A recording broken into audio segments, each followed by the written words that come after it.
हाँ जी, पढ़िए।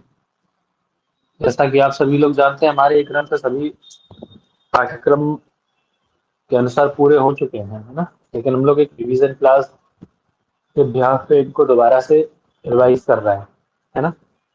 तो वही पुरानी बात, स्पीड थोड़ी तेज रहेगी, है ना, कि फटाफट से इसको पूरे।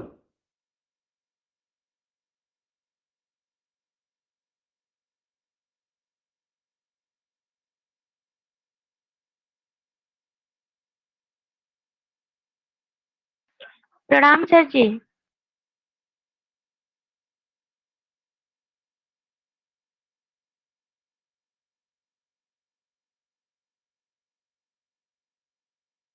भैया आवाज नहीं आ रही सर। आवाज आ रही क्या मेरी? हाँ आपकी आ रही है। सर की आवाज नहीं आ रही, पता नहीं। अरे कल तो मुझे बिल्कुल नहीं सुनाई दे रहा था, इसलिए मैं ना ले पाई क्लास। स्क्रीन और आवाज क्लियर है सबको? जी जी अभी क्लियर है। और सभी लोगों को क्लियर है? जी सर क्लियर है। सही है। चलिए, शुरू करिए फटाफट से। चलिए, हाँ जी। वही सब प्रक्रिया है, तर्क भाषा है, केशव मिश्र इसके करता है। जैसा कि आप लोग देख पा रहे हैं, ऊपर लिखा हुआ है केशव मिश्र प्रणीता तर्क भाषा। ठीक है। न्याय का ग्रंथ है। जी ऑब्वियसली न्याय का ग्रंथ है तो 16 पदार्थों की चर्चा इसमें की गई होगी। जो न्याय 16 मानता है वैसे उसे 60 पदार्थ मानते हैं, है ना। ग्रंथ के आदि में सबसे जी पहले मंगल किया जाता है, तो वही मंगल ये कर रहे हैं। क्या मंगल है भैया? बालोपि यो न्यायनये प्रवेशम अल्पेन वाञ्छति अलसः कृतेन, है ना, संक्षिप्य युक्त्यन्वित तर्क भाषा प्रकाश्यते तस्य कृतयमैषा, है ना। क्या कह रहे हैं भैया, क्या अन्वय करेंगे इसका, कैसे करेंगे अन्वय मंगलाचरण का? यह अलसः बालः, ऐसा आलसी बालक कोई, है ना। कैसा भैया? यह अलसः बालः। अच्छा।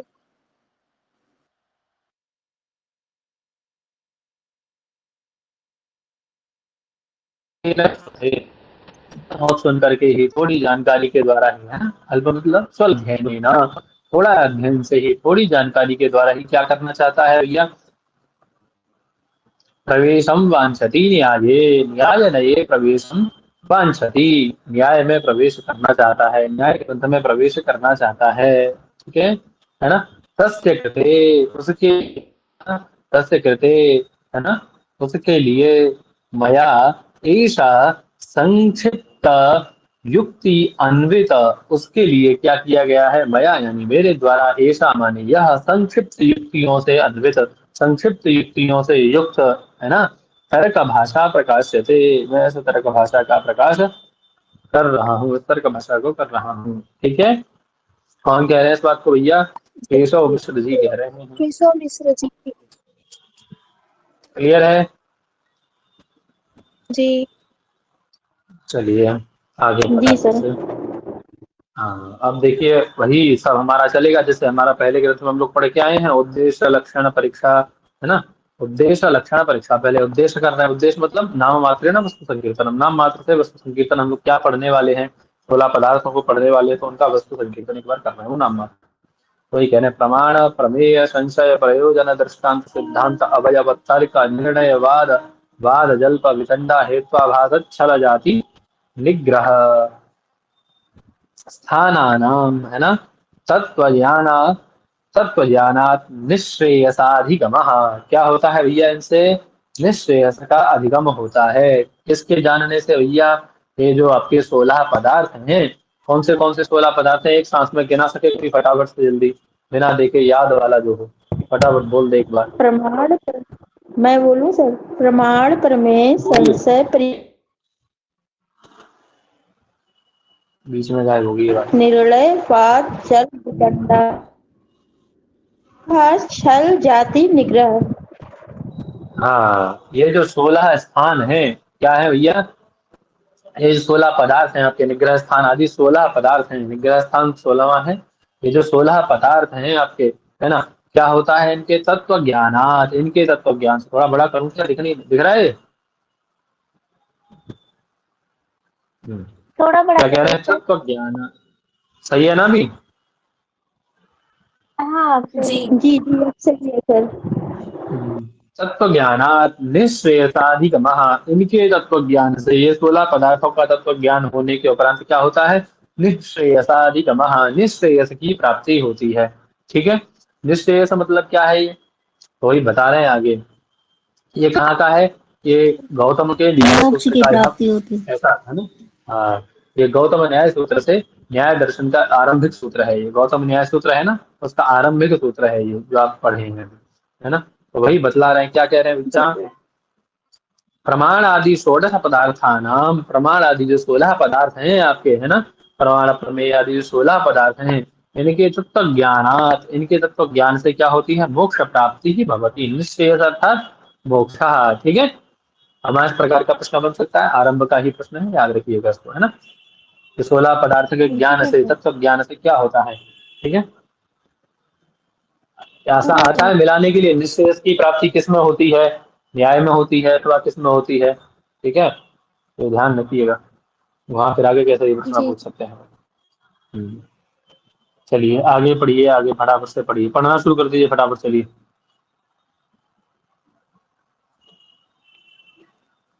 न च प्रमाणादीनां तत्त्वज्ञानं सम्यक् ज्ञानं तत्त्वज्ञानप्राप्ति तावद् भवति, यावत्, है ना, यावद एषाम उद्देश्य लक्षण परीक्षा न क्रियते, है ना, के आपके जो 16 पदार्थ बताए गए हैं प्रमाण आदि, है ना, इनका तत्व ज्ञान, तत्व ज्ञान मतलब अच्छी तरह इनके जो सम्यक ज्ञान है, वह तब तक नहीं हो सकता जब तक इनकी उद्देश्य लक्षण परीक्षा न की जाए। ठीक है, जी सर।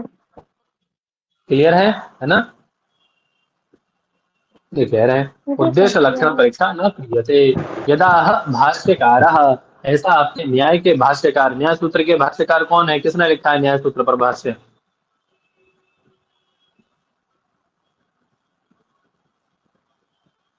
हम्म, आवाज आ रही मेरी? सर भाष्य विज्ञान भिक्ष जी।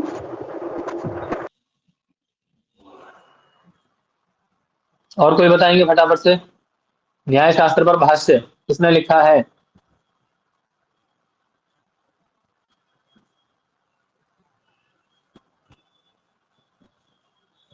यदा भाष्यकारः, यदा भाष्यकारः किसको ले रहे हैं,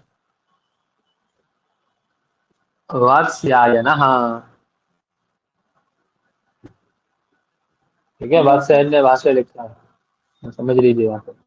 ठीक है, तो कौन है भैया वात्स्यायन जी, क्या कहते हैं कि त्रिविधा च अस्य शास्त्रस्य प्रवृत्ति, इस शास्त्र की प्रवृत्ति 3 प्रकार से होती है, कौन सी, उद्देश्य लक्षण और परीक्षा। ठीक है, हम लोग ये पिछले ग्रंथ में चर्चा कर चुके हैं इसकी।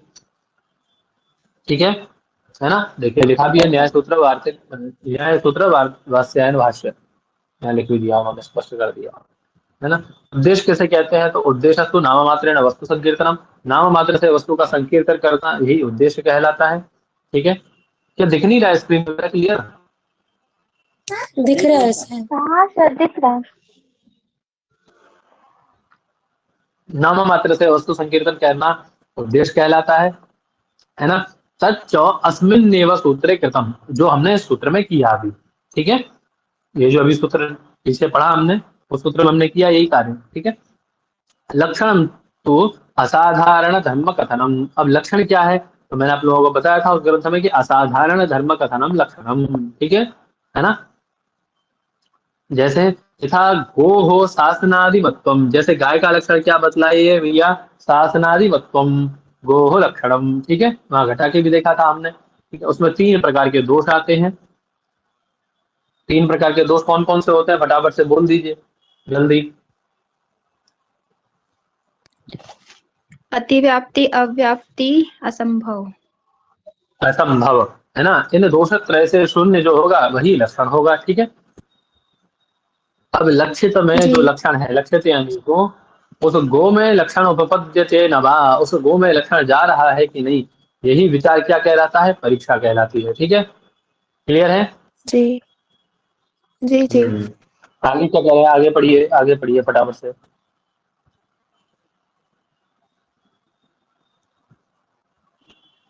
तत्रापि प्रथमम् उद्दिष्टं प्रमाणस्य तावद् लक्षणम् उच्यते प्रमाकरणं।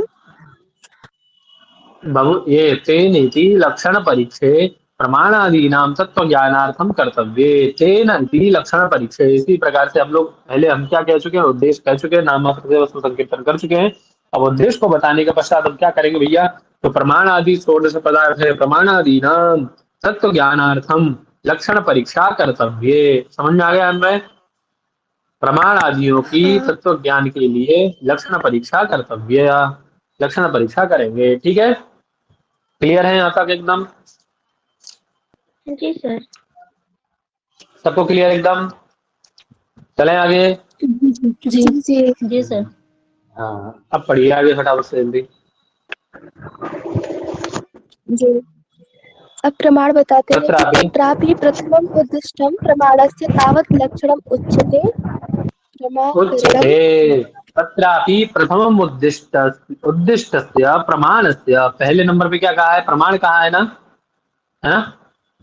जी पहले जी नंबर पे क्या कहा है इन्होंने? हाँ, 16 पदार्थ प्रमाण। आपके जो है, उन 16 पदार्थों में से पहले कौन है, प्रमाण है ना। तो प्रथम उद्दिष्ट, जी जी सर। प्रथम उद्दिष्ट प्रमाण का तावत लक्षण उच्यते, सर्वप्रथम जो उद्दिष्ट प्रमाण है उसका लक्षण हम कहने जा रहे हैं।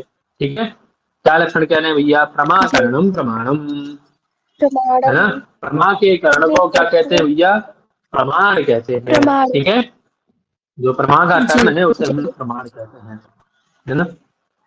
अत्र च प्रमाणम लक्ष्यम प्रमाकरणम लक्षणम, यहाँ दिया है ना उन्होंने, प्रमाकरणम प्रमाणम, ऐसा लिखा है इन्होंने,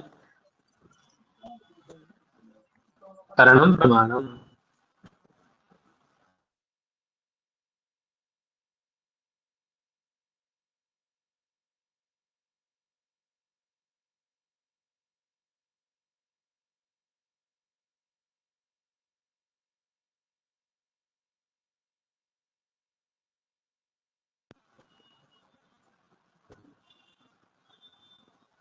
आवाज आ रही है मेरी? आवाज भी नहीं आ रही, अभी आयो स्क्रीन।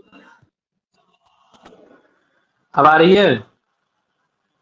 हाँ आवाज सही है? जी सर। इसके अलावा दोनों सही? चलो, ये नेटवर्क पता नहीं क्या कर रहा है, तो मौसम गड़बड़ है ना, तो इसका आने से भी कुछ गड़बड़ कर रहा है। चलो खैर। स्क्रीन ना दिख रहा सर। किसी को नहीं दिख रहा है क्या? दिख रहा है। दिख रहा है सर। नहीं दिख रहा। अरे मुझे क्यों नहीं दिख रहा है, मुझे अभी नहीं दिख रहा है। अभी आ गए। हाँ, आ जाएगा, आ जाएगा, पेशेंस थोड़ा सा देखिए, है ना। तो क्या कह रहे हैं, अत्र च प्रमाणम लक्षणम, है ना, प्रमाणम जी लक्ष्य प्रमाकरणम लक्षणम। ठीक है, लक्ष्य लक्षण बहुत लक्षणम। चीजें बतला दी यहाँ पे इन्होंने, ध्यान रखिएगा, है ना। आगे क्या कह रहे हैं, ननु प्रमायाः करणम चित प्रमाणम, यदि प्रमा का करण क्या है भैया, पढ़िए आप लोग, पढ़िए चलिए। ननु प्रमायाः करणं चेत् प्रमाणं तर्हि तस्य फलं वक्तव्यम्। वक्तव्यम। अब देखिए, ये जो ग्रंथ है ना, ये कैसे चलता है, प्रश्नोत्तर के तरीके से चलता है। कैसे चलेगा ये, प्रश्नोत्तर प्रक्रिया में चलेगा। प्रश्नोत्तर। ठीक है, पहले प्रश्न होगा, फिर उसका उत्तर देंगे, फिर प्रश्न करेंगे, फिर उसका उत्तर देंगे। स्क्रीन नहीं दिख रही किसी को, क्या चक्कर है भाई? दिख रही है दिख सर। रहा सर, दिख रहा। नेट ये प्रॉब्लम क्या हो रहा होगा, है सर। रीजन होके देखिए बहन जी आप।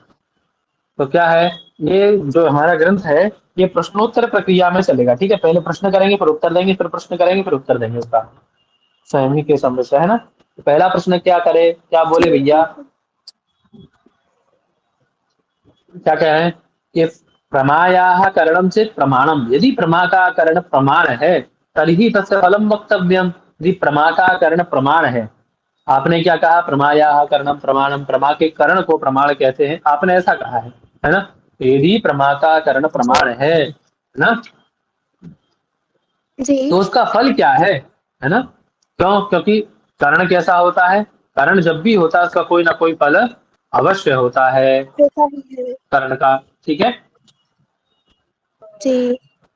अरे हम लोग राम वो वाक्य बनाते हैं जब कर्ण वाला राम ने बाण से बाल बाली को मारा, बाली को। है ना? बाण बाण से मारा तो जी। बाण कर्ण बनाते हैं ना उसको। तो बाण से मारने का हाँ फल क्या हाँ। होता है? मर जाना, ये फल होता है कर्ण का, बाले है ना? बाले की जहां भी मृत्यु कर्ण होता है हाँ। उसका कोई ना कोई, जहां भी कर्ण होगा उसका कोई ना कोई फल जरूर होता है।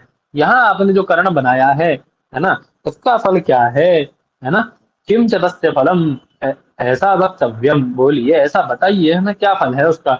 आप कह देंगे और हम मान लेंगे, ऐसा थोड़ी ना है भाई, है ना? तो क्या कह रहे हैं? कर्णस्य फलवत्व नियमात्। एक नियम है कि यत यत करणम तत् तत् फलवत, जो करण जब जब करण होगा, व्याप्ति नियम जैसे हम लोग कहते हैं यत्र यत्र धुआं तत्र तत्र वन्ही, ऐसे क्या नियम है? यत यत करणम, है ना, तत् तत् फलवत।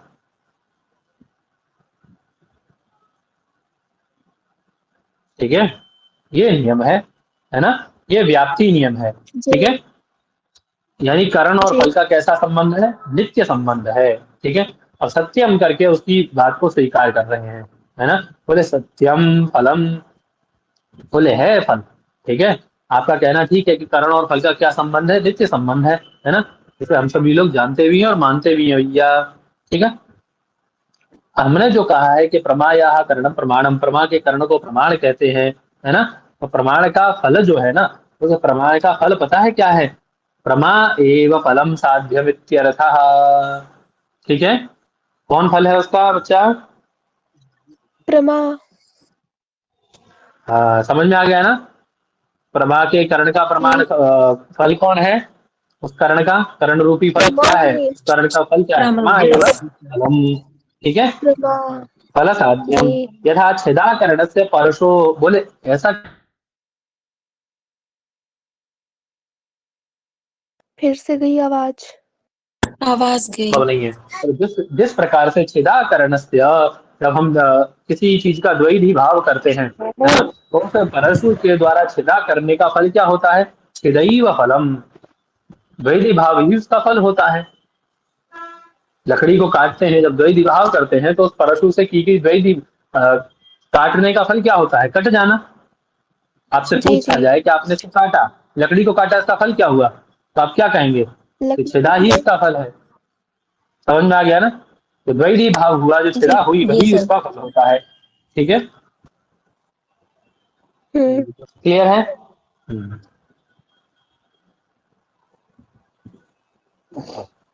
याद रखिएगा, जहां भी आगे ग्रंथ में आप बताऊंगा, मैं आपको एक बार बता देता हूँ, ये सत्यम शब्द का जहां भी प्रयोग होगा आगे चल के, मैंने आपको बताया था, सत्य शब्द का फल जहां भी, सत्य शब्द का प्रयोग जहां भी होगा, सत्यम ऐसा करके प्रयोग होगा, तो वह बात को अर्ध अंगीकार स्वरूप में होगा, बताया है पहले ही मैंने, है ना?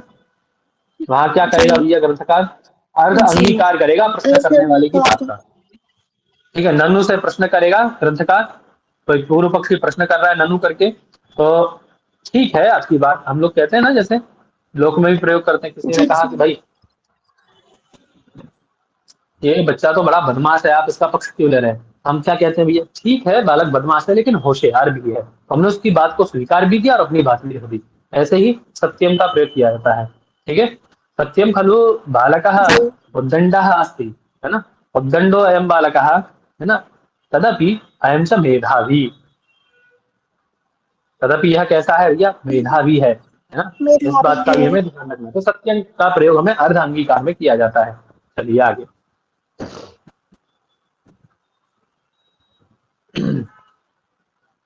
पढ़िए आगे, बढ़िए फटाफट।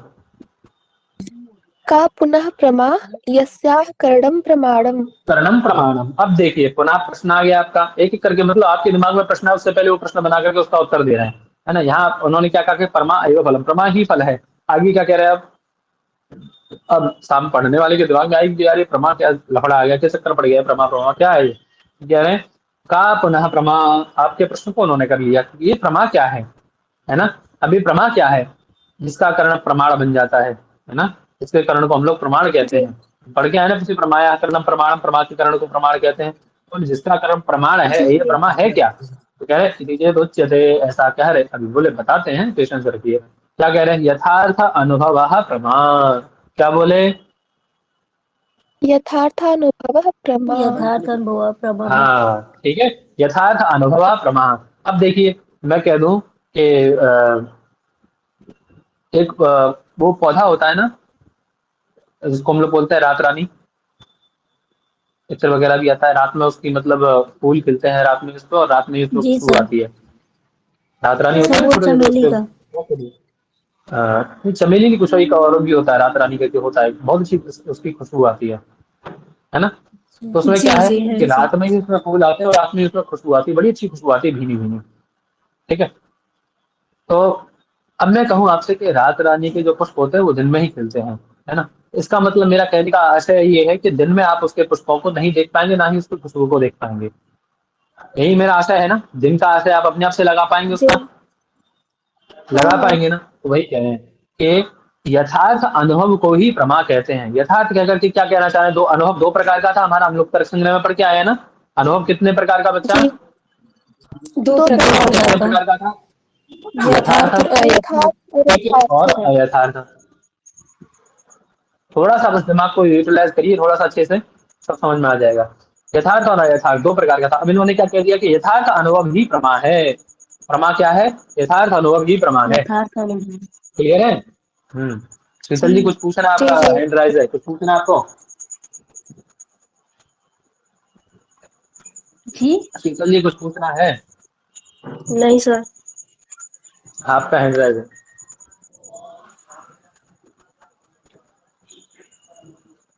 आप नीचे कर लीजिए। तो क्या है?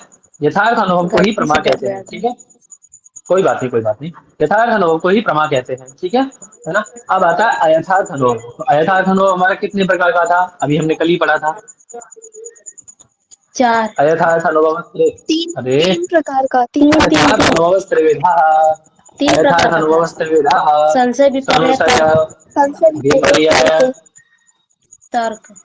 और तर्क भेदात। इनका निराश हो जाएगा ना, इनका निराश हो जाएगा ना, इसके कहने से, यथार्थ कहने से अयथार्थ का निराश हो जाएगा ना। जी। हाँ यथार्थ को हाँ। छोड़ देंगे ना। तो यथार्थ जी। मतलब यथार्थ अनुभव ही प्रमा हो सकता है। संशय रूपी अनुभव या फिर विपर्य रूपी या तर्क रूपी अनुभव को हम प्रमा नहीं कह सकते। ये बात क्लियर हो गई ना? जी। जी। हाँ, वही आगे पंक्ति में तुरंत कहा कह रहा है, देखिए अपनी में। यथार्थ इति अयथार्थानाम यथार्थ इति कथनेना, है ना। क्या कह रहे हैं भैया? यथार्थ इति कथनेना, है ना। यथार्थ इति भणितेना, यथार्थ के कह देने मात्र से क्या होता है? अयथार्थानाम, अयथार्थ कौन से हैं? संशय विपर्य और संशय विपर्य तर्क। तर्क तर्क। ज्ञानानाम निराशा। ठीक है, संशय विपर्य तर्क इत्यादि ज्ञानों का निराश हो जाता है। ठीक है, उनको हम छोड़ देंगे। ठीक है, निराश मतलब छोड़ देंगे, उनका निवारण हो जाएगा। छोड़ देंगे। ठीक है, उनका निवारण हो जाएगा, वो यहाँ नहीं आएंगे अभी। ठीक है, क्लियर है? बोले अनुभव क्यों कहा आपने? आपने क्या कहा है? यथार्थ कहा है, साथ में अनुभव भी लिया है ना। यथार्थ तो चलो समझ में आ गया, आपने अयथार्थ को छोड़ना था, इसलिए यथार्थ कहा आपने। अनुभव कहने का मतलब क्या है? खाली यथार्थ प्रमा कह देते ना, तो कहते हैं जी। अनुभव इति स्मृते है निराशा। बोले अनुभव नहीं कहेंगे तो स्मृति भी आ जाएगी, क्योंकि जैसा अनुभव होगा वैसी स्मृति बनेगी ना। यथार्थ अनुभव होगा तो यथार्थ स्मृति बनेगी, अयथार्थ अनुभव होगा तो अयथार्थ स्मृति बनेगी। इसीलिए अयथार्थ अनुभव स्मृति। किसके लिए लिया बच्चा? स्मृति के निराश के लिए, कि स्मृति स्मृति को के अलग कर दिया जाए निराकरण के उससे, लिए। है ना। कोई यथार्थ स्मृति को प्रमाणा समझने लगे। ठीक है, समझ में आ गया? जी जी। मम्मी बात करे तो अभी बढ़िया ले जाए नहीं पेट अभी में। कहते हैं, अब ये कहते हैं कि स्मृति क्या है? किम नाम स्मृति ही? तो ज्ञात विषय ज्ञानम स्मृति ही। ठीक है, क्या स्मृति है बच्चा? जी। ज्ञात विषयम क्या ज्ञानम कह रहे हैं? स्मृति। हाँ, हाँ, ठीक है। ज्ञात विषय का ज्ञान होना, है ना। स्मृति किसे कहते हैं? जो विषय हमें पहले से ही ज्ञात है ना, उसको हम लोग क्या कहते हैं? स्मृति कहते हैं। ठीक है, कहते हैं ना मेरी स्मृति। स्मृति में है ये चीजें सब। ठीक है, मेरे दिमाग में है सब चीजें, दिमाग को स्मृति बोलने लग गया अभी, है ना। अनुभव नाम स्मृति ही व्यतिरेक ज्ञानम। बोले अनुभव जो है ना आपका, ये क्या है भैया? स्मृति से स्मृति ज्ञान। व्यतिरेकी ज्ञान है। व्यतिरेक ही ज्ञान है, व्यतिरिक्त ज्ञानम, सॉरी, व्यतिरिक्त ज्ञानम अनुभव। अनुभव कैसा है? स्मृति से अतिरिक्त ज्ञान है, ठीक है। क्यों? जी। क्योंकि अनुभव का विषय आपको पहले, मान लीजिए दो प्रकार के ज्ञान है आपके पास, एक स्मृति है और एक अनुभव एक है। अनुभव। अनुभव कब आता है ये बताओ मुझे जरा।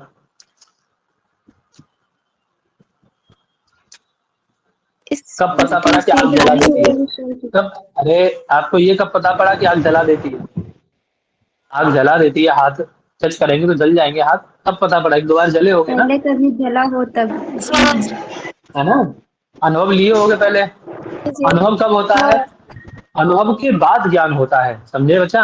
अनुभव के बाद ज्ञान होता है। कहते हैं ना ठोकर खा के ही ज्ञान होता है, अनुभव आता है। बोले हमें बहुत अनुभव है इस चीज का, जी। हमने बहुत दुख देखा है, मतलब बहुत समस्या परेशानियां देखी, हमें बहुत अनुभव है इस चीज का। कब अनुभव आता है? अनुभव के बाद ही ज्ञान आता है ना, कि हमें बहुत ज्ञान है इस सब चीज का। अनुभव से कह रहे हैं हम अपने से, बड़े लोग कहते हैं ना। और स्मृति कब बनती है? हाँ हाँ। ज्ञान के बाद। पहले ज्ञान होगा, फिर उस ज्ञान को स्मृति बनाते हैं। समझ में आ गया? जी। स्मृति में ज्ञान पहले से रहता है और अनुभव के बाद ज्ञान आता है। समझ में आया अंतर दोनों में, स्मृति अनुभव हाँ में? हाँ। जी सर। जी। यस। अनुभव में कोई भी विषय जो है आपको पहले से ज्ञात नहीं रहता है। आपको ये पहले से पता नहीं होगा कि आग जलाती है। छोटा बच्चा होगा, उसको पकड़ लेता जाके करंट वायर को, या उसको। आपने क्यों नहीं पकड़ लिया? छोटे बच्चे ने पकड़ लिया क्योंकि उसको अनुभव नहीं था, उसको ज्ञान नहीं था इस चीज का। ज्ञान हो जाएगा, स्मृति बन के नहीं पकड़ेगा फिर, देखो। समझ में आ गया अंतर दोनों में? जी। जी सर। चलिए आगे पढ़िए फटाफट। आगे पढ़िए, आगे पढ़िए, आगे पढ़िए। किम पुनः करणम साधक तमम करणम। हाँ, बोले कारण क्या है ये? आप पीछे कह के आ रहे हैं ना, प्रमाया करणम प्रमाणम। तो कारण क्या है? प्रमा तो चलो इतनी चक्कर में मतलब इतना यहाँ तक लाए, प्रमा समझ में आई। ये अब अभी कारण क्या है ये, है ना। कारण किसे कहेंगे? तो किम पुनः करणम, कारण है क्या? तो क्या कहने हैं? साधक तमम करणम, सभी जानते हैं, कारक पढ़े हैं सभी आप लोग। जी। साधक तमम करणम, जी। जी। है ना। मतलब अतिशयितम साधकम, है ना। साधकम, यहाँ साधक जी। समम प्रकृष्टम का, प्रकृष्टम कारणम, ठीक है। करणम, समझ में आ गया। अतिशयितम साधकम, अतिशयितम साधकम मतलब साधकतमम साधकम, ठीक है। अतिशयितम साधकम बराबर साधकतमम साधकम, अर्थात प्रकृष्टम कारकम कारणम। एक ही उसके तीन विशेषण उन्होंने दे दिए यहाँ पे, ठीक है। अतिशयतम साधकम मतलब साधकतमम, अत्यंत रूप से जिसको साधक साधने की इच्छा रखता है, ठीक है, उसको क्या कहते हैं? साधकतम कहते हैं। समझ में आया? अतिशय न साधक, जी। जो साधनीय है, जिसको साधना चाहता है, उसको साधकतम कहते हैं। अर्थात जो प्रकृष्ट कारण है, ठीक है। प्रकृष्ट मतलब सर्वोत्कृष्ट कारण है, कुछ भी कह लीजिए, सर्वोत्कृष्ट कारण है ना। उसको क्या कहते हैं बच्चा? वही करण कहलाता है। करण। क्लियर है? जी। जी। भैया ये थोड़ा एक बार बताएंगे क्या? जात विषयम ज्ञानम स्मृति ही कहा, फिर अनुभव नाम स्मृति व्यतिरिक्तम ज्ञानम। मतलब जात विषय को ही अनुभव पढ़ाना है मुझे। इसी से जस्ट पीछे करण से पहले जो एक पंक्ति थी, जात विषयम ज्ञानम स्मृति ही। तो जात विषय तो अनुभव होता है ना? ज्ञात विषय अनुभव होता है। हाँ, पर ये पंक्ति आप ये ऐसे लिखी है ना, बताइए, जात एक विषयम मिनट, ज्ञानम स्मृति ही। एक मिनट, अरे पंक्ति को लगाने का लेखी देखिए, इसीलिए पढ़ाने वाले की गुरु की आवश्यकता होती है। नहीं ग्रंथ पढ़ के कोई विद्वान हो गया तब तक पंक्ति लगाइए। उसको पंक्ति लगाना बहुत कठिन होता है, पंक्ति पढ़ना आसान है, उसको लगाइए, समझिए उसको कहना क्या चाह रहे हैं वो। ज्ञात विषय ज्ञानम स्मृति, स्मृति यानी जो विषय ज्ञात है, ठीक है। कैसा है विषय? जो विषय ज्ञात है। स्मृति में विषय कैसा होता है? अभी कोई मेमोरी है हमारी, इसमें ज्ञात विषय है कि सामने वाले वायर में करंट है, ये क्या है? स्मृति है हमारी, बैठा हुआ है दिमाग में भी। अभी अनुभव, अनुभव कब आएगा आपको? अनुभव जब गिर पड़ोगे दो बार के, सामने सीढ़ियां हैं, उससे आराम से चलना है भाई, फिसल जाएंगे, ये स्मृति है, बन गई है वो दिमाग में कि हाँ फिसलन है, हम पे गिर जाएंगे, पानी फैला हुआ है। अभी अनुभव कब आएगा? जब दो बार फिसलोगे या आपके सामने कोई फिसला होगा, ये अनुभव है। स्मृति से व्यतिरिक्त है, इसीलिए स्मृति में मिलाना नहीं, उसको महसूस नहीं करना है उसको, ठीक है। मतलब बुद्धि से जानना तो स्मृति का हो गया, और उसको जब हम प्रैक्टिकल कर लेते हैं तो अनुभव आएगा, अनुभव कहलाएगा। सीधी सी बात है, सीधी सी बात है। प्रैक्टिकली भी देखिए, आप अनुभव लेंगे किसी भी चीज का तो पहले आपको ज्ञान नहीं होगा। अनुभव कब किया जाता है? बिना ज्ञान के अनुभव होता है। समझ में आया ना? जब ज्ञान होगा तो अनुभव करने की जरूरत क्या है? अनुभव कब होगा? तो ज्ञान ही नहीं, आप जाएंगे गिरेंगे 2 बार, फिर अनुभव होगा आपको कि हाँ भाई ऐसे चलने से गड़बड़ होता है मामला। जी जी। हम्म।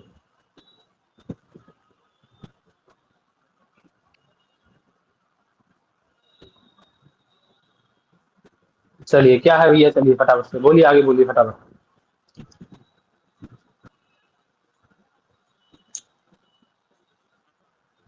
अब आगे कारण का लक्षण दे रहे हैं कि कारण क्या है, तो वो कह रहे हैं कि ननु साधकम, नहीं प्रश्न पूछ रहे हैं कि ननु साधकम कारणम इति पर्यायः तदेव न ज्ञायते कियंतत् कारणम इति। हाँ, बोले आपने कह दिया साधकम कारणम, ठीक है, गोल गोल घुमा दिया आपने। मैंने पूछा कारण, तो आपने एक नया शब्द और बता दिया कि साधकतम कारण होता है। जाके अमर कोश उठा के देखा तो वही साधक वही कारण, मतलब भैया ये कारण है कि करण है? पीछे साधकतम करणम जी कहा, यहाँ साधकम कारणम कह रहे हैं। कारण है, करण है। देखिए क्या है, कारण लिखा है ना, कारण ही है, ठीक है। क्रिया की नीचे सिद्धि दिया है ना प्रकृष्टम अरे नहीं, कारणम, तो ठीक है, कारण है ना। तो क्या कह रहे हैं, बोले कारण है या करण है, कोई भी चीज है, ठीक है। अभी कारण कहिए या साधक कहिए, ये तो एक दूसरे के पर्याय हो गए। आपने हमें घुमा दिया गोल गोल भाई, उत्तर नहीं दिया आपने, हमें नहीं समझाया कि क्या है। हमने क्या पूछा था आपसे कि कारण क्या है, तो आपने क्या कह दिया कि साधक तम, कारण को करण कहते हैं, जो साधकतम कारण होता है। फिर हमने पूछा ये साधक क्या है, बोले अतिशयतम साधकम, है ना, अत्यंत रूप से सन्निकृष्ट जो साधना होता है साधकतम होता है। बोले वो क्या होता है, तो आपने कह दिया प्रकृष्टम कारणम, तो प्रकृष्ट कारण होता है उसी को हम लोग साधक कहते हैं। आपने तो कुछ बताया ही नहीं, ढंग से नहीं बताया, आप घुमा दिए गोल गोल, एक से एक मतलब पर्याय शब्दों में घुमा रहे हैं आप हमें। तो वही प्रश्न कर रहे हैं, बोले ननु साधकम कारणम इति पर्यायः। क्या कह रहे हैं, साधकम कारणम इति पर्यायः। ये क्या है, साधक और कारण एक दूसरे के पर्याय हैं, ठीक है। समझ में आया शंका? जी जी तदेव, तदेव लिखा हुआ है यहाँ पे, देख लीजिए, है ना। तदेव यही लिखा है ना, तदेव न ज्ञायते, इनसे ये ज्ञापित नहीं होता है, ये ज्ञान नहीं हो रहा है ना। इनसे ये ज्ञान नहीं हो पा रहा है कि कारण है क्या, वास्तविक स्वरूप क्या है कारण का, है ना। क्लियर है? समझ में आया? जी जी। हाँ, बोले किम तत्कारणम इति, बोले बताइए हमें कारण है क्या, वो बताइए ना। तो क्या बोले, उच्यते, उत्तर दे रहे हैं उसका, यस्य कार्यात् पूर्व भावो नियतः, यह कार्यात् पूर्व भावो नियतः। क्या कहते हैं, जिसकी सत्ता, यस्य, यस्य मतलब कस्य, जिसके बारे में आप चर्चा कर, कारण वो क्या है भैया, कार्यस्य कार्यात् पूर्व भावो नियतः। वो कैसे होता है भैया, कार्य से उसकी सत्ता कैसे होती है, निश्चित होती है, नियत होती है। कैसे, कार्य से पूर्व में, ठीक है। जैसे घट कार्य है आपका, क्या है भैया, घट कार्य है, ठीक है। घट कार्य। घट कार्य से पूर्व में उसकी सत्ता निश्चित होती है, किसकी, कारण की। समझ में आ गया अभी? घट जी रूपी कार्य से पूर्व में जो भी कारण होगा उसकी सत्ता निश्चित होगी। और कैसा होता है, नियतः और अनन्यथा सिद्धश्च। और कैसा होता है, अन्यथा सिद्धश्च, अनन्यथा सिद्धो। ठीक है ना। जो अन्यथा सिद्ध ना हो, अन्यथा सिद्ध मतलब जो अनावश्यक ना हो, ऐसा पकड़िए, ब बन गया था। अनावश्यक ना हो, कैसा ना हो भैया, जो अनावश्यक कार्य से, दो बातें आई क्या, जो कार्य से पूर्व में निश्चित हो, निश्चित रूप से रहता हो, और कैसा ना हो, अनावश्यक ना हो, ठीक है। और नियत। जी नियत पूर्वभावी हो और अनावश्यक ना हो, ठीक है। जी क्लियर है? जी जैसे घट की जी जी। उत्पत्ति से पूर्व क्या क्या रहता है, घट बना नहीं है आपकी, उसकी उत्पत्ति से पूर्व क्या है, मिट्टी है, दंड है, चक्र है ना, और क्या है, जीवन कुलाल कुलाल है ना। कुलाल ये है। सभी चीजें हैं बनाने वाली उसको। ये सभी चीजें उपस्थित है ना, तो ये सभी क्या कैसी है, कार्य से नियत पूर्वभावी भी है ना, तो घट विवरणी उससे नियत पूर्वभावी भी है, और कैसी है, अन्यथा सिद्ध भी नहीं है। ठीक अन्यथा है, सिद्ध भी अन्यथा है। सिद्ध है, अन्यथा सिद्ध नहीं है, अर्थात अनन्यथा सिद्ध है। ठीक है, यानी जी आवश्यक है, अनावश्यक भी नहीं है। अनावश्यक नहीं होना चाहिए कोई भी चीज ऐसी है मैं अनावश्यक हो। नहीं नहीं, सब यूजफुल। हाँ हाँ, तो यही कहा, बोले अन्यथा, अन्यथा सिद्ध भी होना चाहिए। ठीक है, अन्यथा सिद्ध नहीं होना चाहिए। क्लियर है? जी उसी को हम लोग क्या जी सर। कहते हैं बच्चा, उसी को हम लोग कारण कहते हैं। ठीक है, कारण कहते हैं। भैया तदेव अन्यथा कारणम, सिद्ध यथा को जैसे एक बार बता दीजिए। देखिए अन्यथा सिद्ध और न अन्यथा सिद्ध इति अनन्यथा सिद्ध। अन्यथा अन्यथा सिद्ध। सिद्ध। जो अन्यथा सिद्ध नहीं है, अन्यथा सिद्ध मतलब फालतू की चीजें कुछ होंगी, जैसे अनावश्यक। घट है, घट बनाना है, उससे पहले गधा आ जाए भी यहाँ पे आपके आगे। ठीक है, अब आपने देखा, आप पहली बार घट बनता हुआ देखने गए, कहीं पे सीखना था आपको, है ना, अभी वहां पहली बार देखने गए, वहां देखा आपने कि घट उत्पत्ति जब कर रहा था जो कुमार था, वो वहां पे गधा भी आ गया।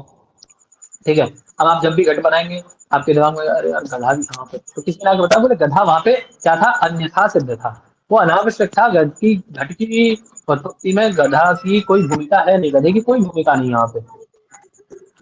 ठीक है, तो वो क्या कहलाएगा, जी अन्यथा सिद्ध कहलाएगा, है ना। अन्यथा हमारा कारण सिद्ध। कैसा होना चाहिए, अनन्यथा सिद्ध, इसीलिए अनन्यथा कहा, सिद्ध। बोले अनावश्यक नहीं होना चाहिए। ठीक है, अन्यथा सिद्ध मतलब अनावश्यक, और अन्यथा सिद्ध मतलब आवश्यक। ठीक है, अन्यथा सिद्ध, अनन्यथा सिद्ध, जी वही भैया। कह रहे हैं। जैसे तंतु वेमादिकम पटस्य कारणम, जैसे तंतु वेमादि पट के प्रति क्या है भैया, कारण है। यद्यपि पटोत्पत्तौ दैवादागत्य, वही कह रहा है, देखिए यद्यपि पट की उत्पत्ति से पूर्व देव संयोग से क्या हुआ भैया, रासभादे, रास आ गया वहां पे, है ना, रासव का पूर्व भाव विद्यते, रासव वहां पे आ गया। तथापि न असौ नियतः, वह निश्चित कारण नहीं है ना। तंतु रूप से तो नियतः पूर्व भावो अस्ति, वह लेकिन तंतु रूप क्या है, उसकी उत्पत्ति के प्रति कैसा है भैया, नियत भाव नियत है। पूर्व भाव। नियत है तंतु रूप का पूर्व भाव। ठीक है, क्लियर है? जी जी जी। मान लीजिए जैसे कोई, अभी मैं बताऊंगा आपको, एक मिनट समझेंगे इससे। जैसे आप पट बना रहे थे, ठीक है, पट बना रहे थे, अब पट के बनाने में क्या हुआ, जब भी पट बुना जा रहा था ये, ठीक, अभी तो मशीन से बनता है, लेकिन पहले तो बुने जाते थे, अभी भी कहीं कहीं बुन के बनता है, बुन के बन रहा था कपड़ा। ठीक है, बुनाई हो रही थी उसकी, वहीं देव संयोग से क्या आ गया भैया, रासव आ गया। ठीक है, क्या आ गया, रासव आ गया। रासव ठीक है, गधा जी। दैव संयोग से, है ना, तो वो कैसा है, वह नियत है, निश्चित है, पूर्व भाव उसका आवश्यक है, पट की उत्पत्ति में कोई उसका कोई रोल है, नहीं नहीं तो नहीं। पट कार्य के प्रति रासव को कारण नहीं कहा जाएगा। ठीक है ना, जी यद्यपि वह पूर्व भाव में उपस्थित है। अब ये बताइए, ये है तंतु आपका जिससे ये पट बन रहा है। ठीक है, इन तंतुओं से मिल मिल के ही पट बन रहा है। अब ये तंतु कैसे वर्ण के हैं इस समय भी, अभी लाल। लाल। रक्त वर्ण है ना इनका, और जी कार्य से नियत पूर्व भावी भी है। आपने क्या कहा था, कार्य से नियत पूर्व आवाज। होना चाहिए, उसका भाव कार्य से नियत पूर्व भाव भी है इस वर्ण का, रक्त वर्ण का तंतुओं में। लेकिन क्या ये, कहाँ चले गए, क्या ये अन्यथा सिद्ध है या अनन्यथा सिद्ध है, आवश्यक है या अनावश्यक है, ये बताइए मुझे। अनावश्यक अनन्यथा आवश्यक सिद्ध। है। ये अन्यथा सिद्ध है, कैसा है, अनन्यथा सिद्ध कहेंगे बाबू, तो ये क्या आवश्यक हो जाएगा। ठीक है, जैसे हम कहते हैं ना, ब्राह्मण और अब्राह्मण, ठीक है, तो वैसे ही सिस्टम है। तो भैया रक्त अन्यथा वर्ण का सिद्ध है, वस्त्र बनाने के लिए रक्त वर्ण आवश्यक नहीं है क्या? तब वो तब की बात अलग है। ठीक है, अभी क्या है, अभी हमें पट बनाना है, अभी वहां वर्ण की चर्चा नहीं हो रही है, वो फिर आप वहां चलिए, समवाय समवाय कारण, वो 3-4 प्रकार के बता दिए गए। अभी केवल कारण की बात चल रही है बस, है ना। ठीक है, अभी केवल किसकी बात कर रहे हैं हम लोग, केवल कारण की बात कर रहे हैं, अभी ना समवाय है असमवाय, वो अलग आगे बांट दिया जाएगा उसको। ठीक है, तो आगे चर्चा जी करेंगे। जी। अभी क्या कह रहे हैं सर, अभी ये कह रहे हैं कि पट की उत्पत्ति के प्रति अन्यथा सिद्ध है ना ये, या अन्यथा सिद्ध है। तो ये जो आपका तंतु रूप है ये कैसा है, पट की उत्पत्ति के प्रति अन्यथा सिद्ध है ना। इसकी कोई आवश्यकता नहीं है, कोई जरूरी है कि तंतु में रूप होगा तभी पट बनेगा, पट बनेगा ही नहीं तो ऐसी कंडीशन है क्या कुछ कि लाल तंतु होगा भैया तभी पट बनेगा, पट बनेगा नहीं तो ऐसी आवश्यकता नहीं है। ऐसे तो ये तंतु भी क्या है भैया, ये तंतु रूप भी क्या है, तंतु रूप से तो नियता पूर्व भाव है। तंतु रूप पूर्व से नियत है, पूर्व भाव है उसका, पूर्व भाव अस्ति एव, किंतु क्या है, किंतु अन्यथा सिद्ध है ना। किंतु वह क्या है भैया, अन्यथा सिद्ध है। समझ में आ गया है ना। अब देखिए आपकी बात कही जा रही है शीतल जी आगे, आपकी बात कही जा रही है शीतल जी। अब देखिए आगे कि पट रूप जनने, पट रूप जनन में जब पट रूप आएगा, पट में जब रूप की बात आप करेंगे है ना, तो पट रूप जनने तो यही है इसके बाद ना। हाँ क्या कह रहे हैं, पट रूप जननोपक्षीणत्वात् पटम प्रति कारणत्वे, है ना। यदि आप कहेंगे कि कोई कुछ कह रहे थे क्या बीच में अभी,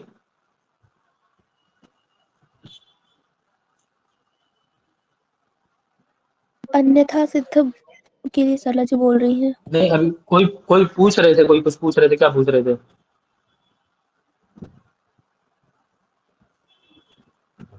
मैं बोल रही थी कि फटाफट एक बार अन्यथा सिद्ध और अनन्यथा सिद्ध बता दीजिए फटाफट से। दीजिए देखिए, अन्यथा सिद्ध मतलब अनावश्यक, ठीक है ना। अन्यथा सिद्ध मतलब ये अन्यथा सिद्ध है, मतलब बेकार है, कोई मतलब इसका है नहीं, कार्य में अन्यथा सिद्ध है ये वस्तु, ठीक है ना। और अनन्यथा सिद्ध मतलब आवश्यक, जी जी। अनन्यथा सिद्ध मतलब आवश्यक, ठीक है। अब ये बताइए पट बनाने के लिए, पट बनाने के लिए आपने कहा था कि कार्य में नियत पूर्व भावी होना चाहिए और अन्यथा अनन्यथा सिद्ध होना चाहिए। आपका लक्षण क्या था, कार्य में नियत पूर्व भावी होना चाहिए और अनन्यथा सिद्ध होना चाहिए, ठीक है, और और अनन्यथा सिद्ध होना चाहिए, ठीक है। आपने ये कहा था। अब ये जो आपका क्या है, तंतु है, ये तंतु कैसा है, तंतु छोड़िए, रासव है, तंतु तो है ये कारण का है। रासव कैसा है, पूर्व भावी तो है, घट की पूर्व उत्पत्ति से पूर्व आ जाता है रासव, ठीक है। आ गया कोई व्यक्ति, अन्यथा सिद्ध। मान लीजिए रासा बना करके कोई व्यक्ति आ गया है ना, चाचा जी आ गए, फूफा जी आ गए, कोई भी आ गया है ना, फूफा जी आ गए, पट बन रहा था उससे पहले फूफा जी आके बैठ गए। अब क्या फूफा जी पट के लिए कारण है, नहीं, जब फूफा जी होंगे तभी पट बनेगा भैया, नहीं नहीं नहीं उनके पास ही फॉर्मूला है पट बनाने का, ऐसा थोड़ी ना कोई, है ना। नहीं। तो वो कारण नहीं है उसके प्रति, ठीक है। वो क्या है, वे अन्यथा सिद्ध अन्यथा है सिद्ध। उसके प्रति, ठीक है। तो पट के प्रति क्या है, अन्यथा सिद्ध है, ना कि अनन्यथा सिद्ध, ठीक है। वही चर्चा कर रहे हैं यहाँ पे, है ना। अभी क्या बोले पढ़िए पीछे से। जी हो गया।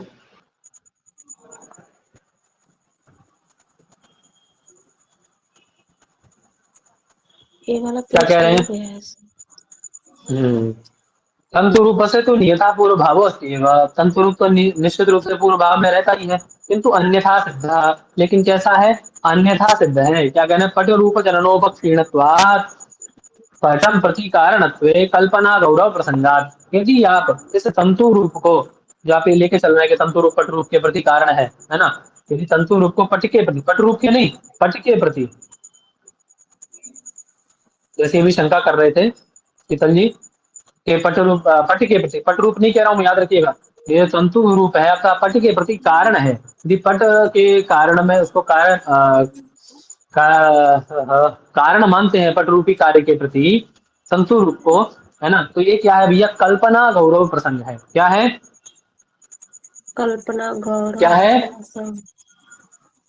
हाँ समझ में आ गया, एक कल्पना गौरव मात्र है, ठीक है।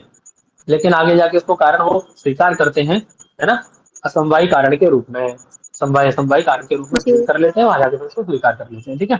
चलिए, तेन अन्यथा सिद्ध नियत पूर्व भावित्वम कारणम, ठीक है। इसी प्रकार से क्या होता है भैया, तेन अनन्यथा सिद्ध, अनन्यथा सिद्ध नियत पूर्वभावित्वम कारणत्वम। कारण किसे कहेंगे? जो अन्यथा सिद्ध हो, ठीक है, जो अनावश्यक न हो, ठीक है, आवश्यक हो, और कैसा हो? नियत जी पूर्वभावी हो, वही कारण कहलाता है। क्लियर है? जी जी। जी जी। अब क्या कह रहे हैं आगे? बढ़िए फटाफट से चलिए। अन्यथा अनन्यथा सिद्ध नियत पश्चात भावित्वम कार्यत्वम। अब देखिए, पूर्वभावित्वम कारणत्वम, और वही कह रहे हैं कि अन्यथा सिद्ध ना हो, नियत पश्चात भावी हो, वही क्या कहलाएगा? वो कार्य कहलाएगा। ठीक है, जी क्लियर है? जी। यदि प्रश्न आए कि पट पट कार्योत्पत्ति के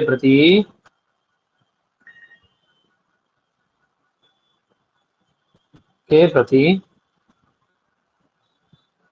संतो रूप को कारण नहीं माना, क्यों नहीं माना?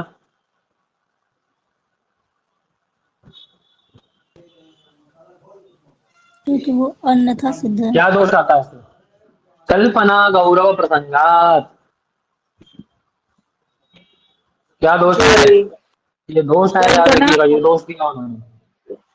प्रसंगात, ठीक है, कल्पना गौरव प्रसंगात पट कार्योत्पत्ति प्रति तंतु रूप न कारणम, है ना, तंतु रूप कारण नहीं है। ठीक है, जी।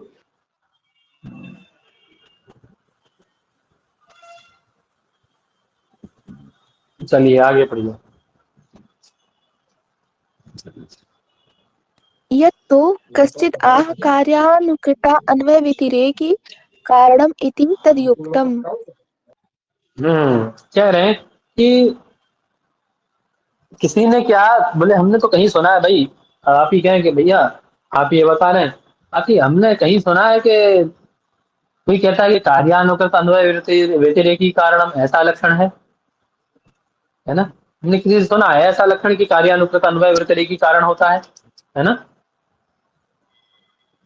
मतलब कार्येण अनुकृतौ, अलग अलग कर देता हूँ चलिए, कार्येण अनुकृतौ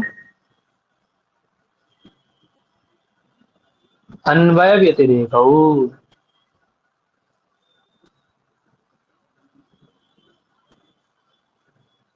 ठीक है, यस्य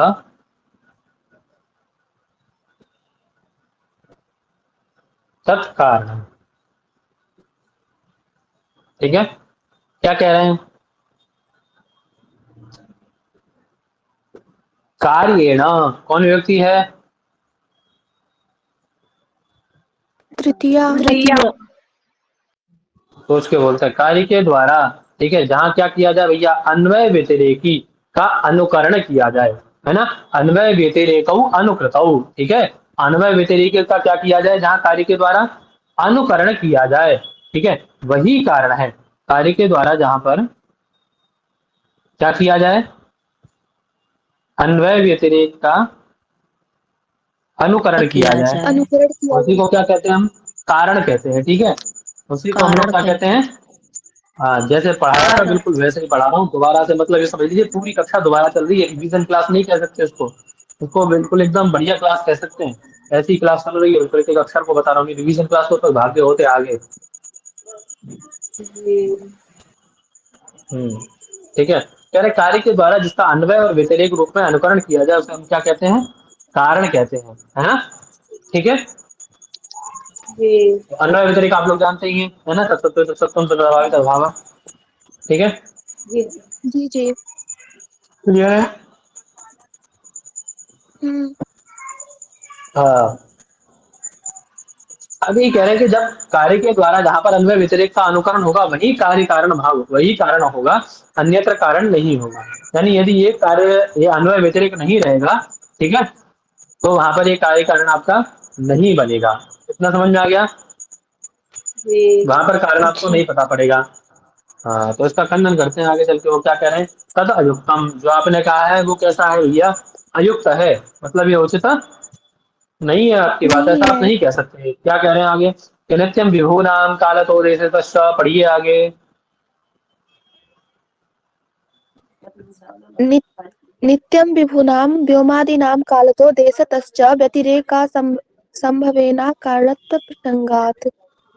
हाँ, व्यतिरेक असंभवेन। अब ये बताइए, जो नित्य और विभू पदार्थ हैं, आकाश है, काल है, दिक है, आत्मा है, ठीक है। आकाश काल को ही ले लीजिए, आकाश काल को लेके चलिए पहले, ठीक है। सबसे पहले आकाश का उदाहरण देख लीजिए आप, है ना। आपने क्या कहा कि अन्वय व्यतिरेकी जो होता है, अनुकरण में कैसा होता है, कार्य के द्वारा, जहां पर अन्वय व्यतिरेकी का अनुकरण किया जाता है कार्य के द्वारा, ठीक है। तो आप ये बताइए मुझे कि जो आकाश आदि है, ऐसे तो किसी के प्रति कारण हो ही नहीं पाएंगे, क्योंकि अन्वय तो रहेगा, लेकिन वहां पे व्यतिरिक्त अभाव तो रहता ही। आकाश में अभाव रहता है कभी? नित्य है, क्योंकि वो, है ना। अभाव न रहने के कारण जो नित्य और विभू पदार्थ है, वो किसी के प्रति कारण हो ही नहीं पाएंगे। और जबकि ये कारण देखे जाते हैं, तो आपका ये जो गलत है, ये कैसा है भैया? अयुक्त है, ये उचित नहीं है जो आपने लक्षण कहा है, ठीक है। क्लियर है?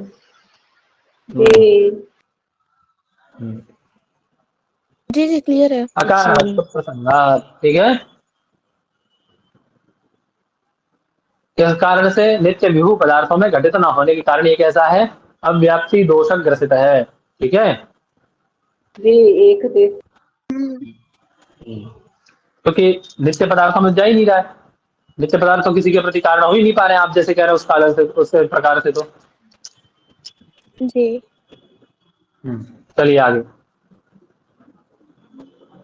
तच्च कारणं त्रिविधं समवायी असमवायी निमित्त भेदात्। अब देखिए, अब आगे पहले कारण का मुख्य ज्ञान किया था हमने, अब एक एक करके उसके बारे में बताएंगे। तच्च कारणम त्रिविधम, वे कारण तीन प्रकार के हैं, समवायी कारण, असमवायी कारण और निमित्त कारण, ठीक है। ठीक है, जी ठीक है। निमित्त भेदा त्रिविधम। तच्च यत् संवेतम कार्य उत्पद्यते तत् समवायी कारण, जहां समवाय संबंध से कार्य उत्पन्न होता है उसे क्या कहते हैं? समवायी कारण कहते हैं, ठीक है। जहां पर समवाय संबंध से कार्य उत्पन्न होता है, ठीक है। हाँ, आगे क्या कह रहे हैं? जैसे यथा तंतवः पटस्य, है ना। यथा तंतवः पटस्य समवायी कारण, जैसे तंतु पट के प्रति क्या है? समवायी कारण है। आपका कार्य क्या है? पट। पट क्या हो गया? कार्य हो गया। और तंतु क्या हो गया उसके प्रति? समवायी कारण। कारण समवायी कारण। क्योंकि आपने लक्षण क्या बनाया है? आपका लक्षण क्या है? यत्र, है ना, यत् संवेतम कार्यम उत्पद्यते, जहां पर समवाय संबंध से कार्य उत्पन्न होता है। कैसे? समवाय संबंधेन, समवाय संबंध से। ठीक है। अब एक प्रश्न है आपके लिए, कक्षा समाप्त होने तक ढूंढ लीजिएगा इसको, है ना। ये जो आपके 7 पदार्थ हैं, द्रव्य, गुण, कर्म, सामान्य, विशेष, समवाय और अभाव, ठीक है। अब इनमें से कितने पदार्थ, ठीक है, 5 पदार्थ, 4, 3, 2 या 7, कितने पदार्थ द्रव्य में रहते हैं और किस संबंध से रहते हैं, ठीक है। ये प्रश्न है। सर समवाय संबंध से रहते हैं। समवाय संबंध से रहते हैं, द्रव्य गुण कर्म। कितने रहते हैं? कितने रहते हैं? सातों के सातों। बहुत सही, गुण गुण रहता है। चलो, गुण तो रहता है। आज आगे, ये सर 24 आज गुण आगे खत्म रहते हैं कर समवाय देंगे। संबंध से। कर्म में आगे गुण, खत्म कर देंगे। कर्म, सामान्य, विशेष सभी रहते हैं ना भैया। तो आज आगे खत्म कर देंगे गुण को। चलो, क्या है आगे, क्या कह रहे हैं भैया? चलो आगे देखते हैं। हाँ, क्या कह रहे हैं कि जहां पर क्या कहा उन्होंने? समवेतम कार्य उत्पद्यते, जहां पर कैसे उत्पन्न हो भैया? समवाय संबंध से जहां कार्य उत्पन्न होता है उसको क्या कहते हैं? समवायी कारण कहते हैं। जैसे तंतु है, समवायी तंतु पट कारण। के क्या है भैया? समवायी कारण है। क्यों? क्योंकि समवायी तंतुओं में कारण। पट उत्पन्न होता है, ठीक है। तंतुओं में पट उत्पन्न होता है, ठीक है। तो पट को क्या कहा जाएगा? समवायी कारण कहा जाएगा। यथा तंतुषु एव पटः समवेतो जायते, तंतुओं में ही पट कैसे उत्पन्न होता है? समवेत यानी समवाय संबंध से उत्पन्न होता है, ठीक है। न तुरीयादि, तुरीयादि में उत्पन्न नहीं होता वो, ठीक है। यदि तुरीयादि में होता तो पता नहीं आज तक कितने पट तुरी ने उत्पन्न कर दिए होते ऐसे करके, है ना। ननु तंतु संबंध एवं तुरीयादि संबंधों की पटक से विद्यते। आगे चल के भी शंका देखिए, ननु से मैंने बताया था, ननु से होती है क्या, शंका। शंका। ठीक है, हाँ ठीक है। क्या कह रहे हैं आगे शंका करके, बोले ननु तंतु संबंध एवं, जैसे तंतु का संबंध इस पट से है ना, तंतु संबंध एवं तुरीयादि संबंधों की पटक से विद्यते, उसी प्रकार से मशीन है, तुरी आदि कुछ होगा मशीन उनकी उसको बनाने की। ठीक है, तो जो मशीन है इस मशीन का संबंध भी तो पट से है, वो एक धागे को मिलाती चलती है। तो जिस प्रकार से तंतु से मिलके पट बन रहा है, वैसे उस मशीन, वो मिलाने वाली कौन है, वो मशीन है, क्योंकि धागे को मिला रही है उसमें पट में, है ना। तो जैसे मिली हुई ये मशीन है उस पट से, उसी प्रकार से तंतु भी मिले हुए हैं। तो आप कैसे कह सकते हैं कि तंतु ही पट के प्रति समवायी कारण है और आपका ये तुरी पट के प्रति समवायी कारण नहीं है। ठीक है, दोनों ही संबंधित हैं, जिस प्रकार से तंतु संबंधित है उसी प्रकार से आपकी ये तुरी भी संबंधित है। अतः तत् कथम तंतुषु एव पटा समवेतो जायते, तब आप कैसे कह सकते हैं कि तंतु में ही पट उत्पन्न होता है ना, तुरी में नहीं। अभी तक हम लोग भी बोलते थे, देखिए हम लोग ये यही प्रकार प्रयोग करते हैं ना, कि आपसे पूछा जाए कपड़ा कहाँ बनता है, तो आप कहेंगे ना मशीन में बनता है ना। ठीक है, मशीन में बनता है ना, मशीन से बनता है। अब मशीन से बनता है तो अब बदल जाएगा क्या, बात तो वही आ रही, मशीन के द्वारा बनना है तो संबंध तो है ही ना। तो आपने कहा कि अभी दो बात कही आपने, क्या कि कपड़ा किससे बनता है भैया, कपड़ा धागे से बनता है। कपड़ा किससे बनता है, जी, धागे से बनता धागे है। से। और दूसरी बात आपने कही कपड़ा किससे बनता है, मशीन से बनता है। मशीन से। दोनों ही जगह से है, अंतर क्या है दोनों में, दोनों में ही संबंध दिखाई दे रहा है ना। दोनों में ही जो जिस प्रकार से धागे कपड़े से सटे हुए हैं, वैसे ही कपड़े से मशीन भी सटी हुई है। देखिए जाके जब बनी जाती है तब दोनों चीजें सटी होती है ना, आपस में मिले होते हैं ना, जी, पर सेम संबंध हुआ ना, आदि गुणों का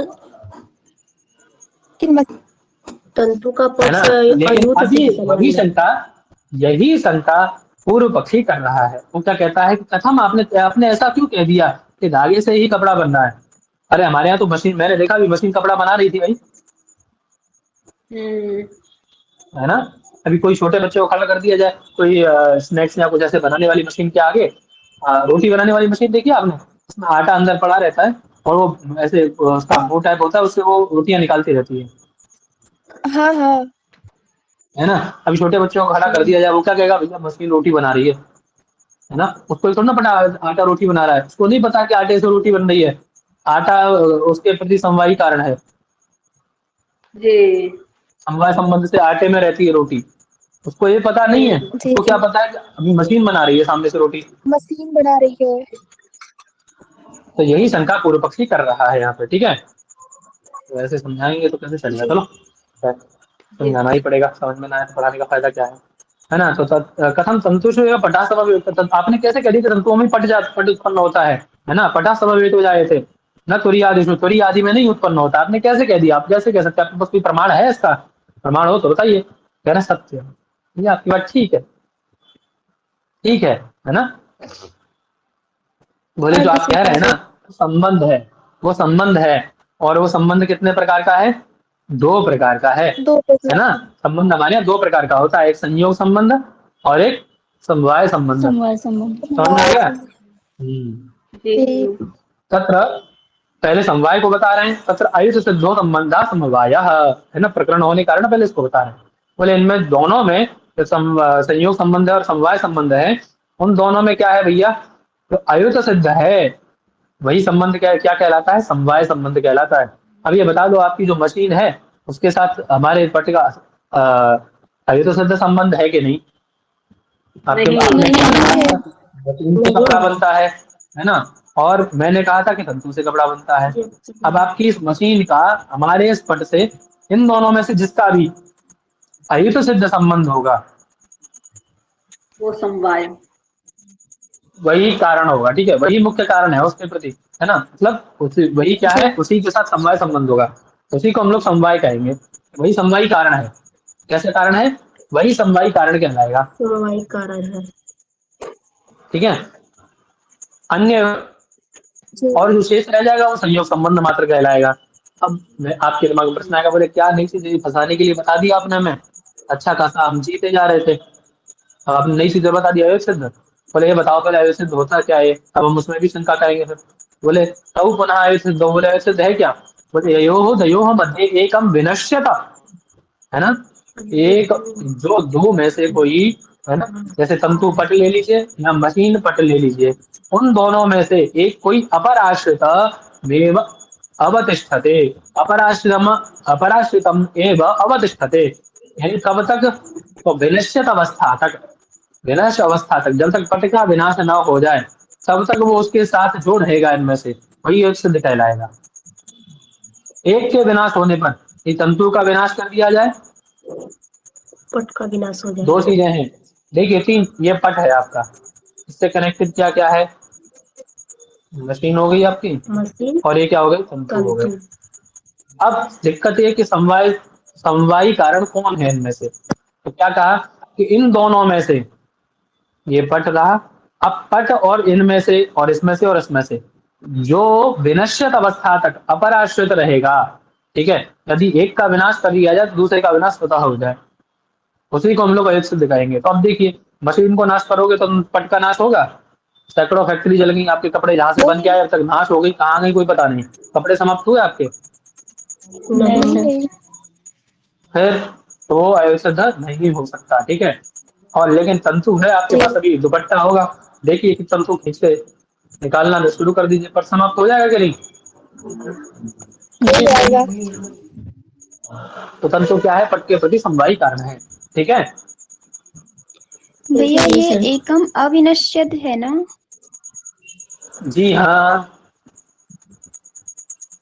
हाँ मतलब विनाश की अवस्था तक मतलब अलग ना हो, है ना सर, ऐसा कह सकते हैं। हाँ, विनाश की अवस्था तक एक दूसरे के आश्रित रहना, एक का नाश तो दूसरे का भी फटाक से नाश हो जाना स्वयं से। अभी कह रहे कि वही उसी को अयुत सिद्ध कहा जाता है, कहीं कहा भी गया है कि तवेव अयुत सिद्धौ दौ विज्ञातव्यौ ययोः द्वयोः, है ना, अनश्यथा एकम अपराश्रितमेवावतिष्ठते, है ना, इसी को हम लोग क्या कहते हैं, अयुत सिद्ध कहते हैं। समझ में आया?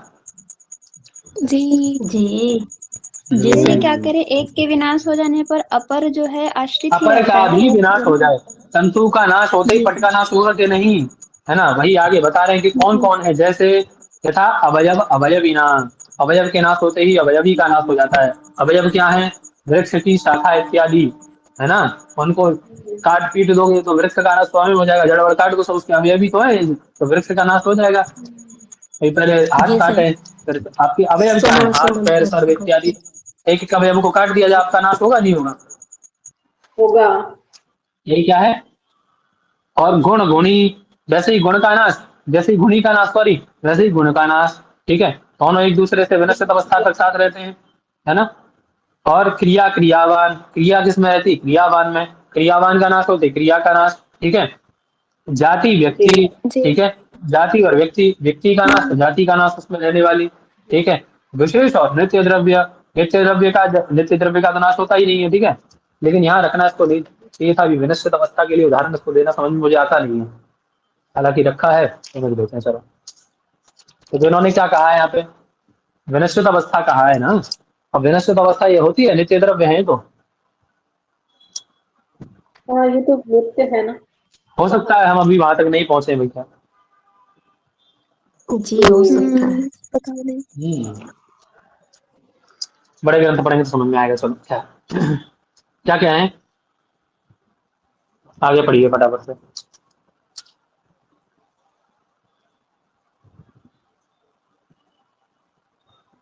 पढ़िए पढ़िए पढ़िए। पेज लिखे हुए थे ना इस पेज पर कहा। अवयव व्यादयो ही यथाक्रमम अवयवादया आश्रिताः एव अवतिष्ठन्ते अविनश्यन्तः, यानी जो अवयवी आदि बताए गए हैं, आपको पाचन का ध्यान रखिएगा, अवयव अवयवी, गुण गुणी, क्रिया क्रियावान, जाति व्यक्ति, नित्य द्रव्य और विशेष। ठीक है, क्लियर है, जी इनका ध्यान रखिएगा, पूछ लिए जाते हैं। ठीक है, 5 हैं ये, 5 अयुक्त सिद्ध होते हैं। कौन कौन अयुक्त सिद्ध होते हैं उनके नाम पूछ लिए जाते हैं, कभी क्रम पूछ लिया जाता है, नाम पूछ लिए जाते हैं, ध्यान रखिएगा। जिस क्रम से बताया गया उसी क्रम से अवयव अवयवी के इत्यादि के आश्रित रहते हैं, ठीक है, विनश्चित अवस्था तक, वही कहना चाह रहा है, ठीक है। जी। आगे क्या कह रहे हैं?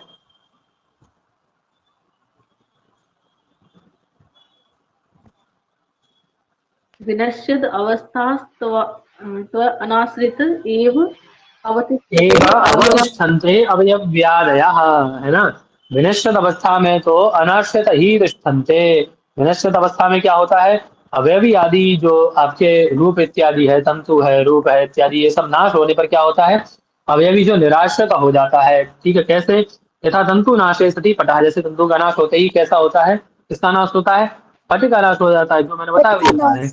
यथा आश्रय नाशे सति गुणा, जैसे गुण रहता है इसमें, है ना। आपके पास अभी कोई भी दुपट्टा है या कोई कपड़ा है, उसमें यदि वर्ण रह रहा है, कोई पीत वर्ण रह रहा है, तो पीत वर्ण का जब आश्रय का नाश हो जाएगा तो गुण का भी नाश हो जाएगा, यानी पट का नाश, उस पीत वर्ण का भी नाश हो जाएगा, ठीक है। आश्रय नाश गुण। आगे क्या करेंगे? विनश्य। अब ये प्रश्न आता है कि विनश्यत अवस्था क्या है जिसके नाश होने पर सब कुछ समाप्त होता जा रहा है, क्या है क्या ये? तो विनश्यता तो विनाश कारण सामग्री सानिध्यम। विनश्यता किसे कहते हैं? विनाश कारण सामग्री, ठीक है, का सानिध्य ही विनश्यत अवस्था कहलाती है, ठीक है। जितनी भी विनाश के कारण की सामग्रियां हैं उनका सानिध्य, उनकी एकत्रता क्या कहलाती है? विनश्यत अवस्था, ठीक है। जी। मान लीजिए घट है, अब घट का विनाश कब होगा?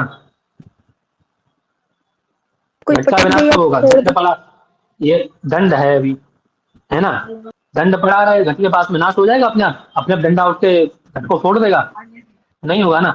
अब आपको भी गुस्सा आ रहा हो, है ना, 2-4 चाटे पड़े हो, आपको भी घर पे डांट पड़ी हो, चाटे पड़े हो, घड़ा रखा है सामने, आपने उठाया डंडा, बीच में आ जाता है, पैर में लग गई आपके, आपको डंडा उठा के मार दिया। तो सारी मतलब जितनी भी उसकी विनाश कारण की सामग्री जितनी भी है, दंड होना चाहिए, आपके दिमाग में गुस्सा भी होना चाहिए, आपको उससे चोट भी लगनी चाहिए, कोई ना कोई हानि की हो उसने, तो सारी सामग्रियां एकत्रित हो जाएंगी, तब आप उसको फोड़ देंगे, तब उसका नाश होगा। तो विनश्यत अवस्था क्या है भैया?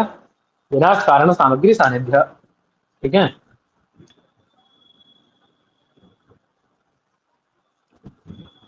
चलिए फटाफट फटाफट जल्दी चलिए।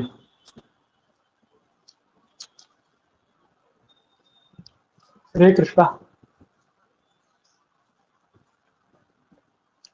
पढ़िए भाई, पढ़िए फटाफट, आवाज आ रही है मेरी? पढ़िए फटाफट, पढ़िए भाई।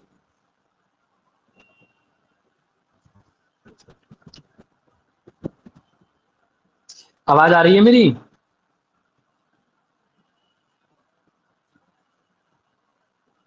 जी आ रही है।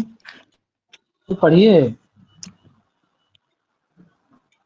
तन्तुपटौ अपि अवयवा अवयविनौ तेन तयोः सम्बन्धः समवायो अयुतसिद्धत्वात्। हाँ, तंतु पट जो है आपका, तंतु और पट अपी अवयवा अवयविनो, अवयव अवयवी हो गए दोनों, तंतु और पट, है ना। तो इस प्रकार से तेन तयोः संबंधः समवायः, है ना, दोनों का संबंध कैसा हो गया बच्चा? समवाय संबंध हो गया। कैसे? अयुत सिद्धत्वात्, अयुत सिद्ध होने से, ठीक है।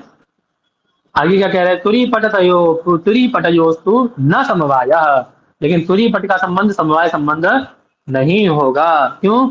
अयुत सिद्धत्वा अभावात्, क्योंकि वो दोनों अयुत सिद्ध नहीं है, देखा था हमने। नहीं तुरी पटाश्रिता एवं अवतिष्ठते, क्योंकि तुरी, ऐसा तो है नहीं कि तुरी का नाश होने से पट का नाश हो जाए, अथवा पट का नाश होने से तुरी का भी नाश हो जाए, ऐसा संभव ही नहीं है ना।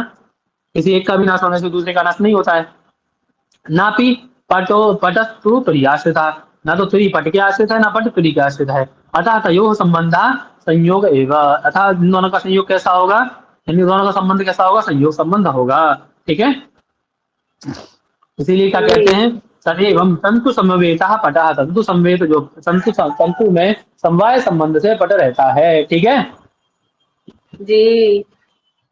क्लियर है।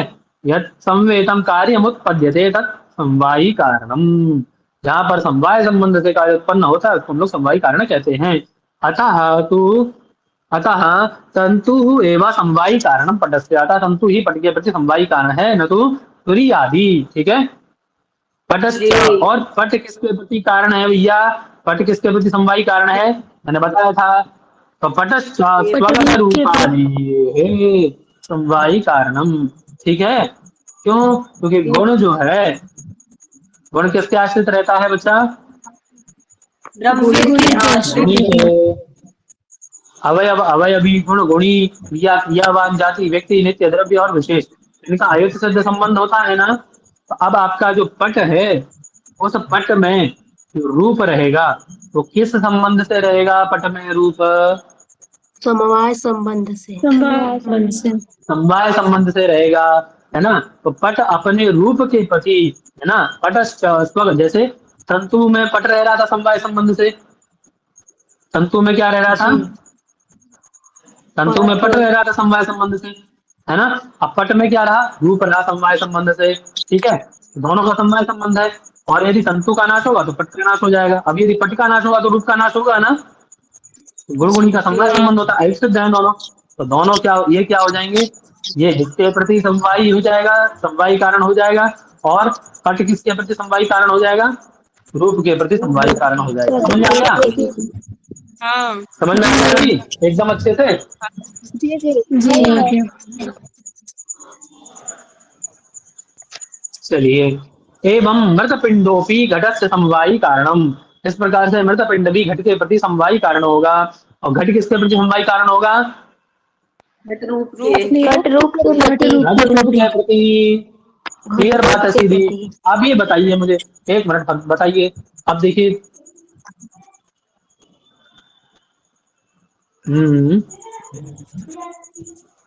मैं कहूं आपसे, पृष्ठ है, पुस्तक है ना, और पुस्तक रूप है। अब कौन किसके प्रति समवायी कारण है? फटाफट से 2 लाइन में बता दीजिए। 2 लाइन के सेंटेंस है दोनों, फटाफट से। श्रेष्ठ पुस्तक के प्रति समवायिक कारण और पुस्तक रूप के प्रति समवायिक कारण। हाँ, पुस्तक रूप के प्रति समवायी कारण है। सबको समझ में आ गया ना अच्छे से? अब जी सर। समवाय संबंध में गलती नहीं होनी चाहिए, प्रश्न आता ही आता है इससे। एक तो वहां पूछ लेगा घटस्थ स्वगत रूपादे प्रति कारणम, घट अपने रूप के प्रति कैसा कारण है? समवाय समवाय में तो आता ही एक समवायी कारण। ध्यान रखना है। ठीक है जी जी जी। अब इसकी शंका कर रहे हैं आगे, है ना। अब आप 1 मिनट रुकेंगे, मैं 1 मिनट में आता हूँ, बस समझेंगे इसको। हाँ जी, हाँ क्या है आगे पढ़िए, चलिए फटाफट से।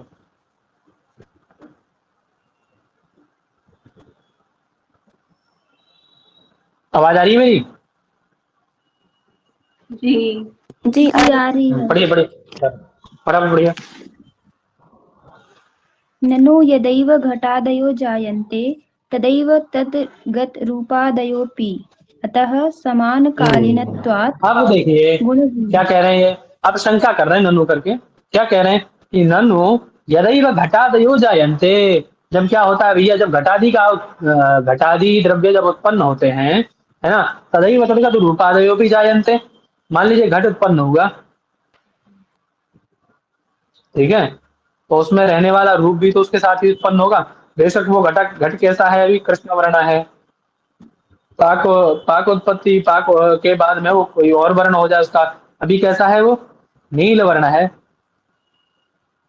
ठीक है, अभी कैसा है? बेशक वो नील वर्ण है ना। लेकिन जैसे ही घट उत्पन्न हुआ तुरंत उसमें रूप आया ना, आया कि नहीं आया? कोई भी चीज हो, पट है, पट ले लीजिए, पट उत्पन्न हुआ, पट उत्पत्ति के साथ साथ ही उसमें रूप आया कि नहीं आया? जैसे ही उत्पन्न हुआ वैसे ही रूप आया कि नहीं आया उसमें? जी आया, है ना। तो वही शंका कर रहे हैं, वही कह रहे हैं कि यदैव घटादयो जायन्ते, जब घट आदि उत्पन्न होते हैं, तदैव उसके साथ साथ ही तद्गत रूपादयो भी जायन्ते। भाई देखिए, म्यूट करिए अपने आप यहाँ से, रिटर्न आवाज आ रही है किसी वजह से, है ना। तद्गत रूपादयो भी जायन्ते, उसमें रहने वाले रूप आदि भी उत्पन्न होते हैं उसी के साथ साथ। ठीक है, जी है ना। अतः समानकालीनत्वात् गुणगुणिनोः, अतः गुणगुणिनोः समानकालीनत्वात्, अतः क्या हुआ भैया, गुण और गुणी, है ना, यानी घट और घट में रहने वाला जो रूप है वह समकालीन हो गया। ठीक है, समानकालीनत्वात्, समकालीन हो गया ना, एक साथ उत्पन्न हो रहे हैं दोनों, है ना। क्या बोलते हैं उनको जो एक साथ उत्पन्न होते हैं? जुड़वा, इसमें कुछ और बोलते हैं ना, क्या बोलते हैं? मीन्स इंग्लिश ट्विंस, में। हाँ ट्विंस। ट्विंस, है ना। तो दोनों कैसे हुए, गुण और गुणी ट्विंस हो गए। ठीक है, कैसे? तो जैसे आपने देखा होगा, एक गाय है या भैंस है, उसके जो सभ्य इतर सभ्य विषाणु और इतर विषाणु दोनों होते हैं, सभ्य इतर विषाणु एक साथ उत्पन्न होते हैं ना, ऐसा तो नहीं होता, नहीं है कि एक सिंह पहले उत्पन्न हो जाए, एक सिंह बाद में उत्पन्न हो, दोनों सिंह एक साथ ही निकलते हैं ना उसके, जी है ना। जी तो सभ्य विषाणु और इतर विषाणु दोनों एक साथ उत्पन्न होने के जैसे ही ये जो आपकी गुण गुणी है, इन दोनों का भी समानकालीन उत्पत्ति होती है, ये दोनों भी एक साथ ही उत्पन्न होते हैं। ठीक है, सभ्यतर विषाणवत। ठीक है, अतः कार्य कारण भाव एवं नास्ति, अतः दोनों में कार्य कारण भाव ही नहीं बनेगा।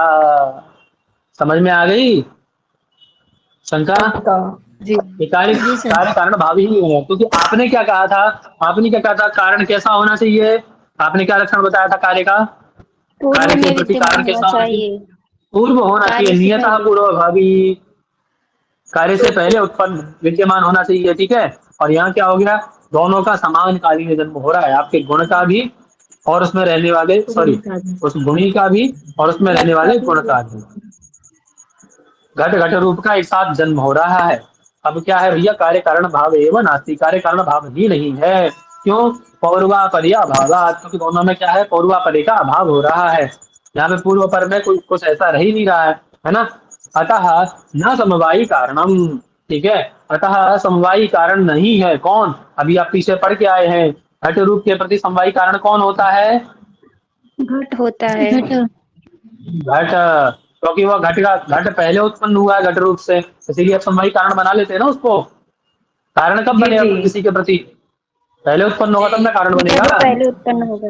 जी हाँ, अब क्या कह दिया इन्होंने कि घटालया स्वगत रूपादि नाम न कार्य कारण भाव। ठीक है, घट में रहने वाले जो रूप आदि हैं उनमें कार्य कारण भाव नहीं होगा भैया। ठीक है, और खाली जी रूप को लेके नहीं चलना है, जितने 24 गुण है जो भी घट में रहते हैं, 24 गुणों में से सबको ले लीजिए, क्योंकि गुण का एक साथ जन्म हो रहा है यहाँ पे उसके साथ में। ठीक है, घट के साथ जैसे ही द्रव्य उत्पन्न होगा उसमें साथ में ही गुण आ जाएंगे उसमें। ठीक है, जी सर। हाँ, तो क्या कह रहे हैं, कारण विशेषत्वात् समवायी कारण, तो घटादि है आपके, उनमें समवायी कारण नहीं बन पा रहा है आपका कार्य कारण भाव का समानकालीन जन्म होने के कारण। ठीक है, जी अतः आप घट रूप आदि को, है ना, समवायी कारण घट रूप आदि के प्रति घट को समवायी कारण नहीं कह सकते। ठीक है, क्योंकि कार्य कारण बन ही नहीं रहा है। जी क्लियर हुआ? जी जी जी। अब आगे क्या कह रहे हैं, आगे पढ़िए। अत्र उच्यते न गुणगुणिनोः, हाँ, अत्र समानकालीनम उच्यते जन्म, न गुणगुणिनोः। समानकालीनम जन्म, है ना। अब देखिए नई बात और कह दी उन्होंने, बोले क्या, बोले ठीक है सुनो, अभी हम कह रहे हैं, है ना, समझ लो बात को। बोले गुण गुणी का जो है समानकालीन जन्म नहीं होता है। ठीक है, तो कैसे जन्म होता है जी भैया? किंतु द्रव्यम निर्गुणमेव प्रथम उत्पद्यते, पहले क्या होता है, घट निर्गुण ही उत्पन्न होता है। निर्गुण होता बोले है। वाह भैया, गजब, गजब का मूर्ख बना रहे हो, मतलब तुम्हें मूर्ख बनाने के लिए अभी मिले थे। ये घट पहले कैसा उत्पन्न होता है, निर्गुण उत्पन्न होता है। देखे हो कभी? निर्गुण मतलब उसमें रूप नहीं रहेगा, रस हाँ नहीं जी सर। रहेगा, फिर उसको उसको स्पर्श भी पकाते नहीं हैं तो रहेगा, तब तो उसमें आता है गुण। गंध भी नहीं रहेगी, गंध भी नहीं रहेगी, है ना, संख्या भी नहीं रहेगी, परिमाण भी नहीं, मतलब गुण का मतलब यही है ना, कुछ भी नहीं रहेगा उसमें, मतलब बिल्कुल मित्र इंडिया है घट, 24। देखेगा ही नहीं पहले। उत्पन्न होगा तो दिखेगा ही नहीं, गायब हो गया वो एकदम, ये कहना चाह रहे हैं। बोले प्रथमा निर्गुण में उत्पद्यते, निर्गुण का मतलब तो दिखेगा ही नहीं और घट में दिखता है। अजीब बात कर रहे हैं ना ये, वही कह रहे हैं आगे। चलिए देखिए क्या कहते हैं। पश्चात तत्संवेता गुणा उत्पद्यन्ते, पहले क्या होता है घट भैया, निर्गुण उत्पन्न होता है प्रथम क्षण में। पश्चात उसमें रहने वाले, समवेत मतलब समवाय संबंध से रहने वाले गुण उत्पन्न होते हैं, ठीक है।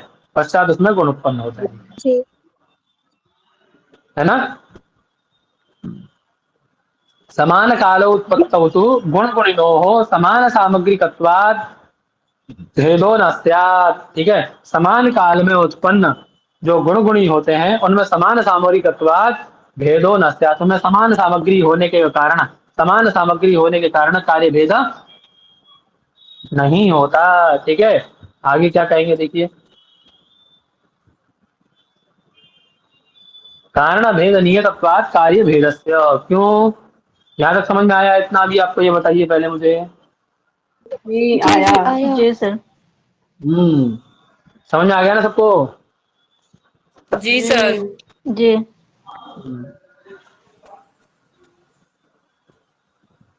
क्या कह रहे हैं, कारण भेदनीय तत्वात्, कारण भेदनीय तत्वात् कार्य भेदस्य, क्यों, क्योंकि कारण कैसा है, कारण में जो भेद है ना, कारण भेद से जो कार्य का भेद है वह नियत नहीं है, नियत नहीं है ना।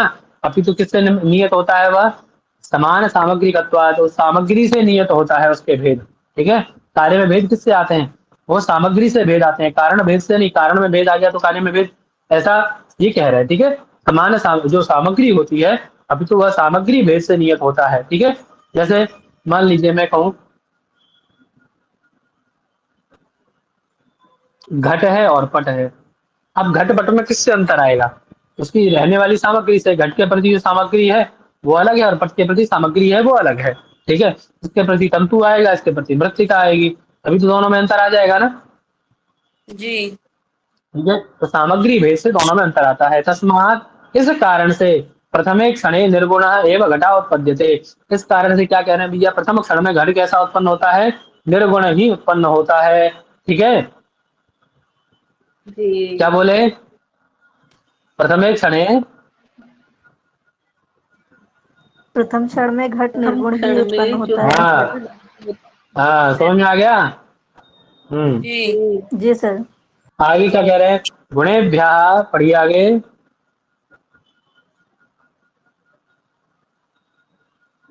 गुणेभ्यः पूर्वभाविनी भवति गुणानां समवायि कारणम्।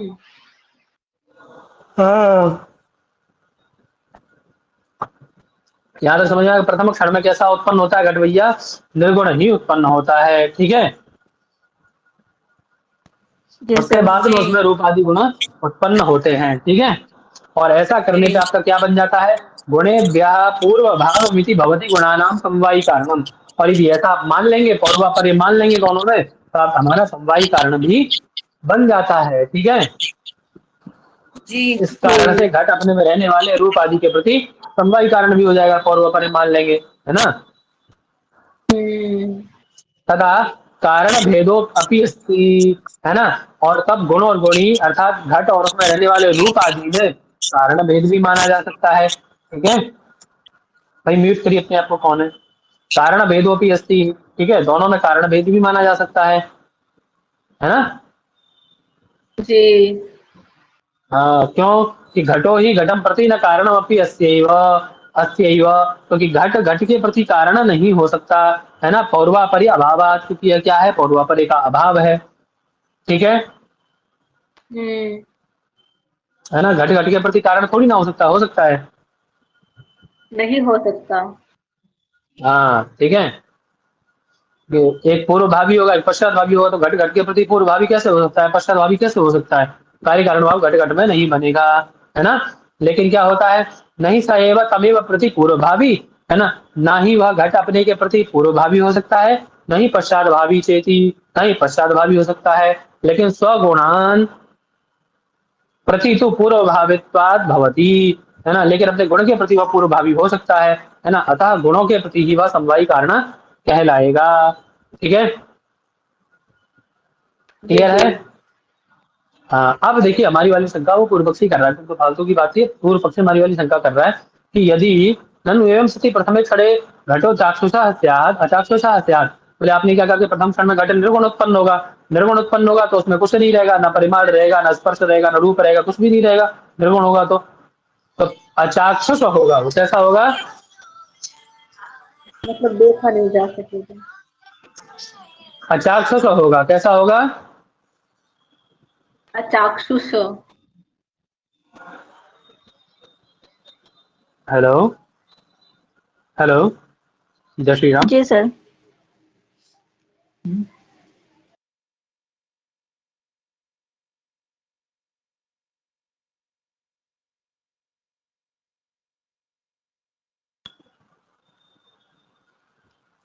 हाँ जी, क्या था?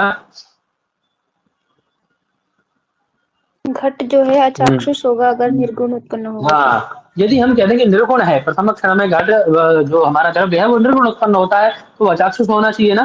तो वही कह रहे हैं, जननो एवं सति प्रथम क्षण घटा अचाक्षुषा से आप वो अचाक्षुष हो, है ना? क्यों? कि अरूपी द्रव्यत्वाद वायुवत, समझ गए ना? क्योंकि उसमें रूप नहीं रहेगा, वायु के जैसे वायु नहीं दिखता वैसे वो भी नहीं दिखता, क्योंकि रूप नहीं रहता उसमें ना। जी जी ठीक है ना? जी जी क्योंकि चाक्षुष प्रत्यक्ष के लिए हमें क्या चाहिए? महत् परिमाण चाहिए। ठीक है, महत् परिमाण होना चाहिए।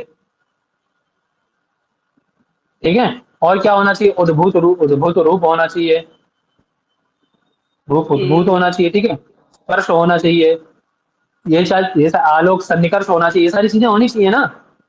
ठीक है, और जी आपने क्या कहा जी निर्गुण होता है, तो दोनों ही चीजें नहीं रहेंगी इसमें, परिमाण भी नहीं रहेगा, ना रूप रहेगा, कुछ भी नहीं रहेगा। ठीक है, तो घट का चाक्षुष प्रत्यक्ष नहीं होगा। ठीक है, शंका समझ में आ गई? जी है ना? जी जैसे रूप रहित क्या है भैया? रूप रहित द्रव्य कौन है? जैसे वायु, वायु के जैसे। वायु हाँ, अरूपी द्रव्यत्वाद वायुवत। ठीक है, तदेव ही द्रव्यम चाक्षुषम। लेकिन क्या होता है?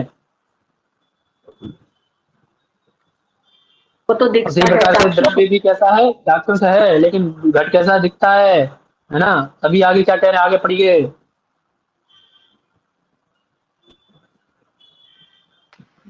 यन महत्वे तत् उद्भूत रूपवत्। दूसरा दूसरा दोष दे रहे हैं अभी। दूसरा दोष क्या देंगे? पहला तो समझ में आ गया?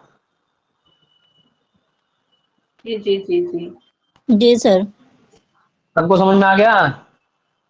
जी हाँ, तो वही कह रहे हैं, यद महत्व सती उद्भूत रूपवत। महत्व क्या करता है भैया? उसमें रूप को उद्भूत कराता है उसको। महत्व जब नहीं रहेगा तो महत्व इत्यादि जब नहीं रहेंगे वो दिखाई नहीं देगा, है ना? जी आवाज आ रही है मेरी? आवाज नहीं आ रही है क्या? जी सर आ रही है। हाँ हाँ, तो आप लोगों की आवाज नहीं आ रही है ना?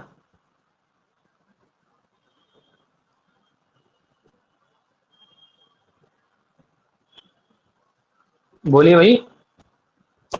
जी समझ में आ आया रही है इतना? सर आपके पास हाँ आ हाँ, गया। चलिए समझ में आया इतना? टाइम कितना हो रहा है बताइए पहले। सर2:04। 2 4। चलिए 20 मिनट और चला लेते हैं, 10-20 मिनट, 20 मिनट, 15-20 मिनट चला लेते हैं। हाँ, क्या कह रहे हैं?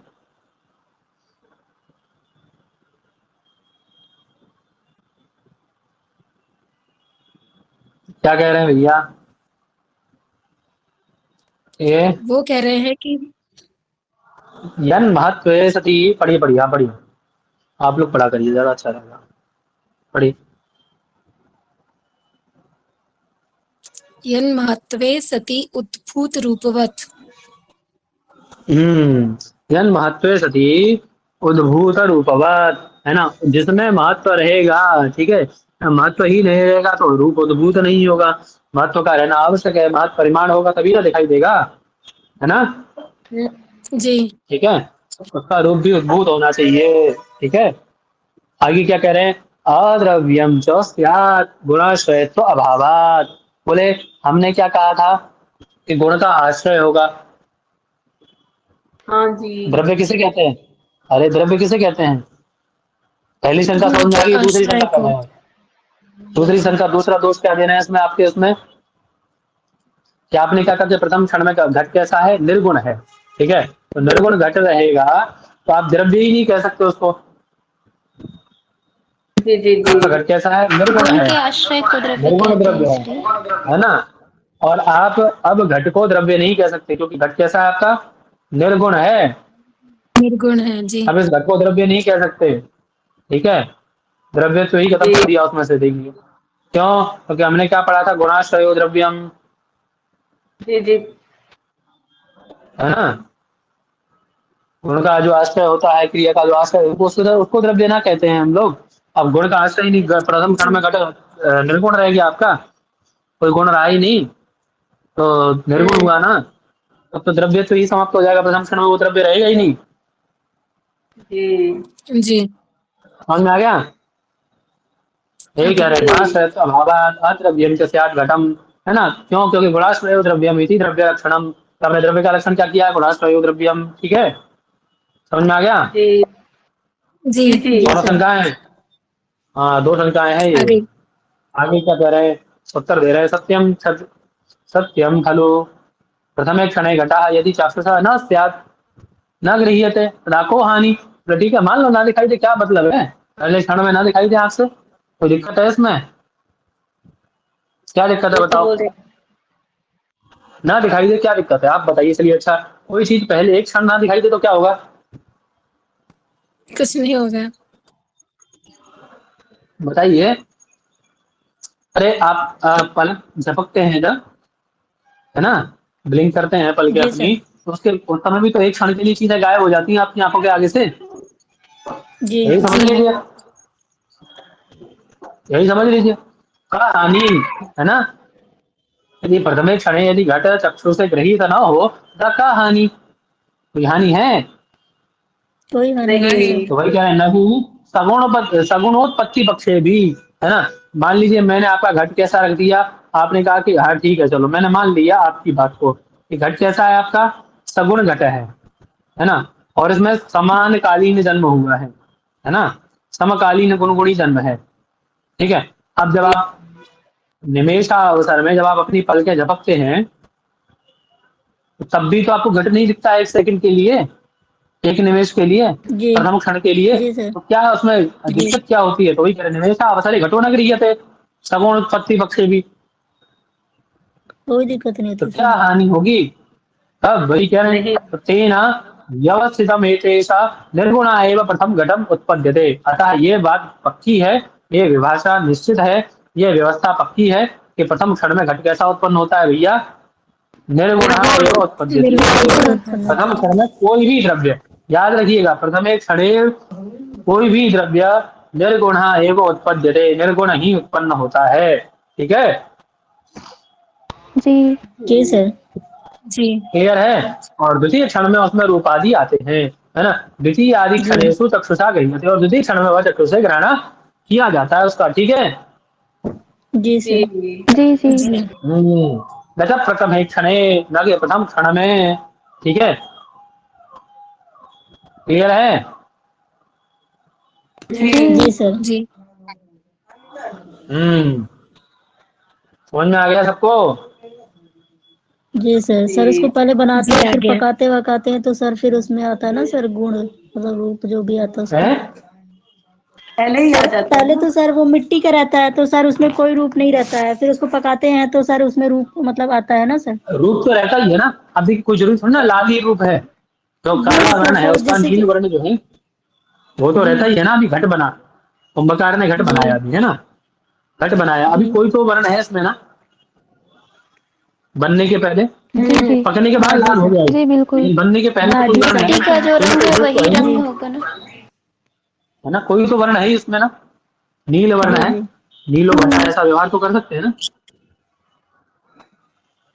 जी सर। मिट्टी जैसा ही। तब कोई तो वर्ण है उसमें, रूप तो रहता ही है, लेकिन प्रथम क्षण में वो निर्गुण रहेगा, उसमें द्वितीय क्षण में ही इसको गुणाते हैं, ठीक है। जी क्लियर हुआ अभी, सबको क्लियर हो गया। जी सर। जी। जी। जी क्लियर है। आगे क्या दे रहे हैं?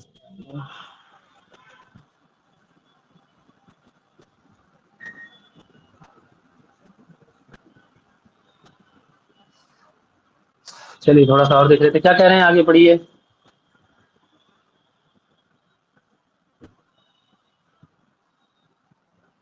अगला न च प्रथमे क्षणे वैसे प्रथम क्षणे बढ़िया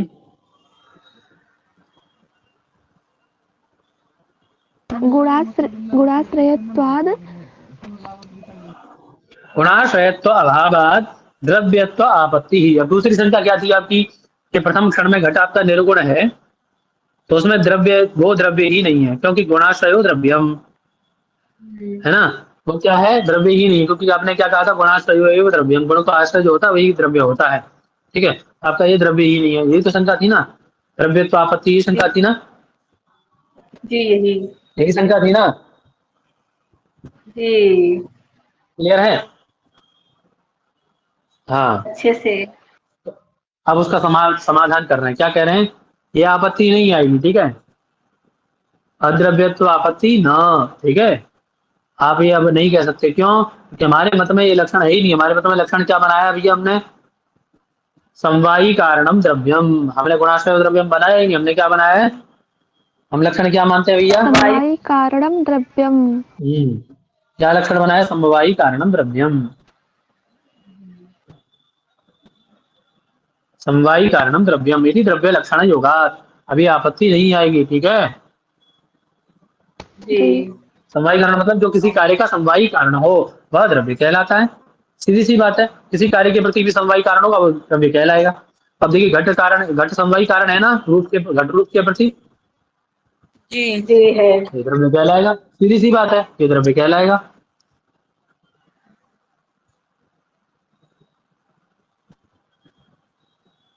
तो योग्यतया गुणाश्रयत्वाच्च योग्यता च गुणात्यंताभावः अत्यंता अभाव भावः, ठीक है, क्या कहते हैं आगे,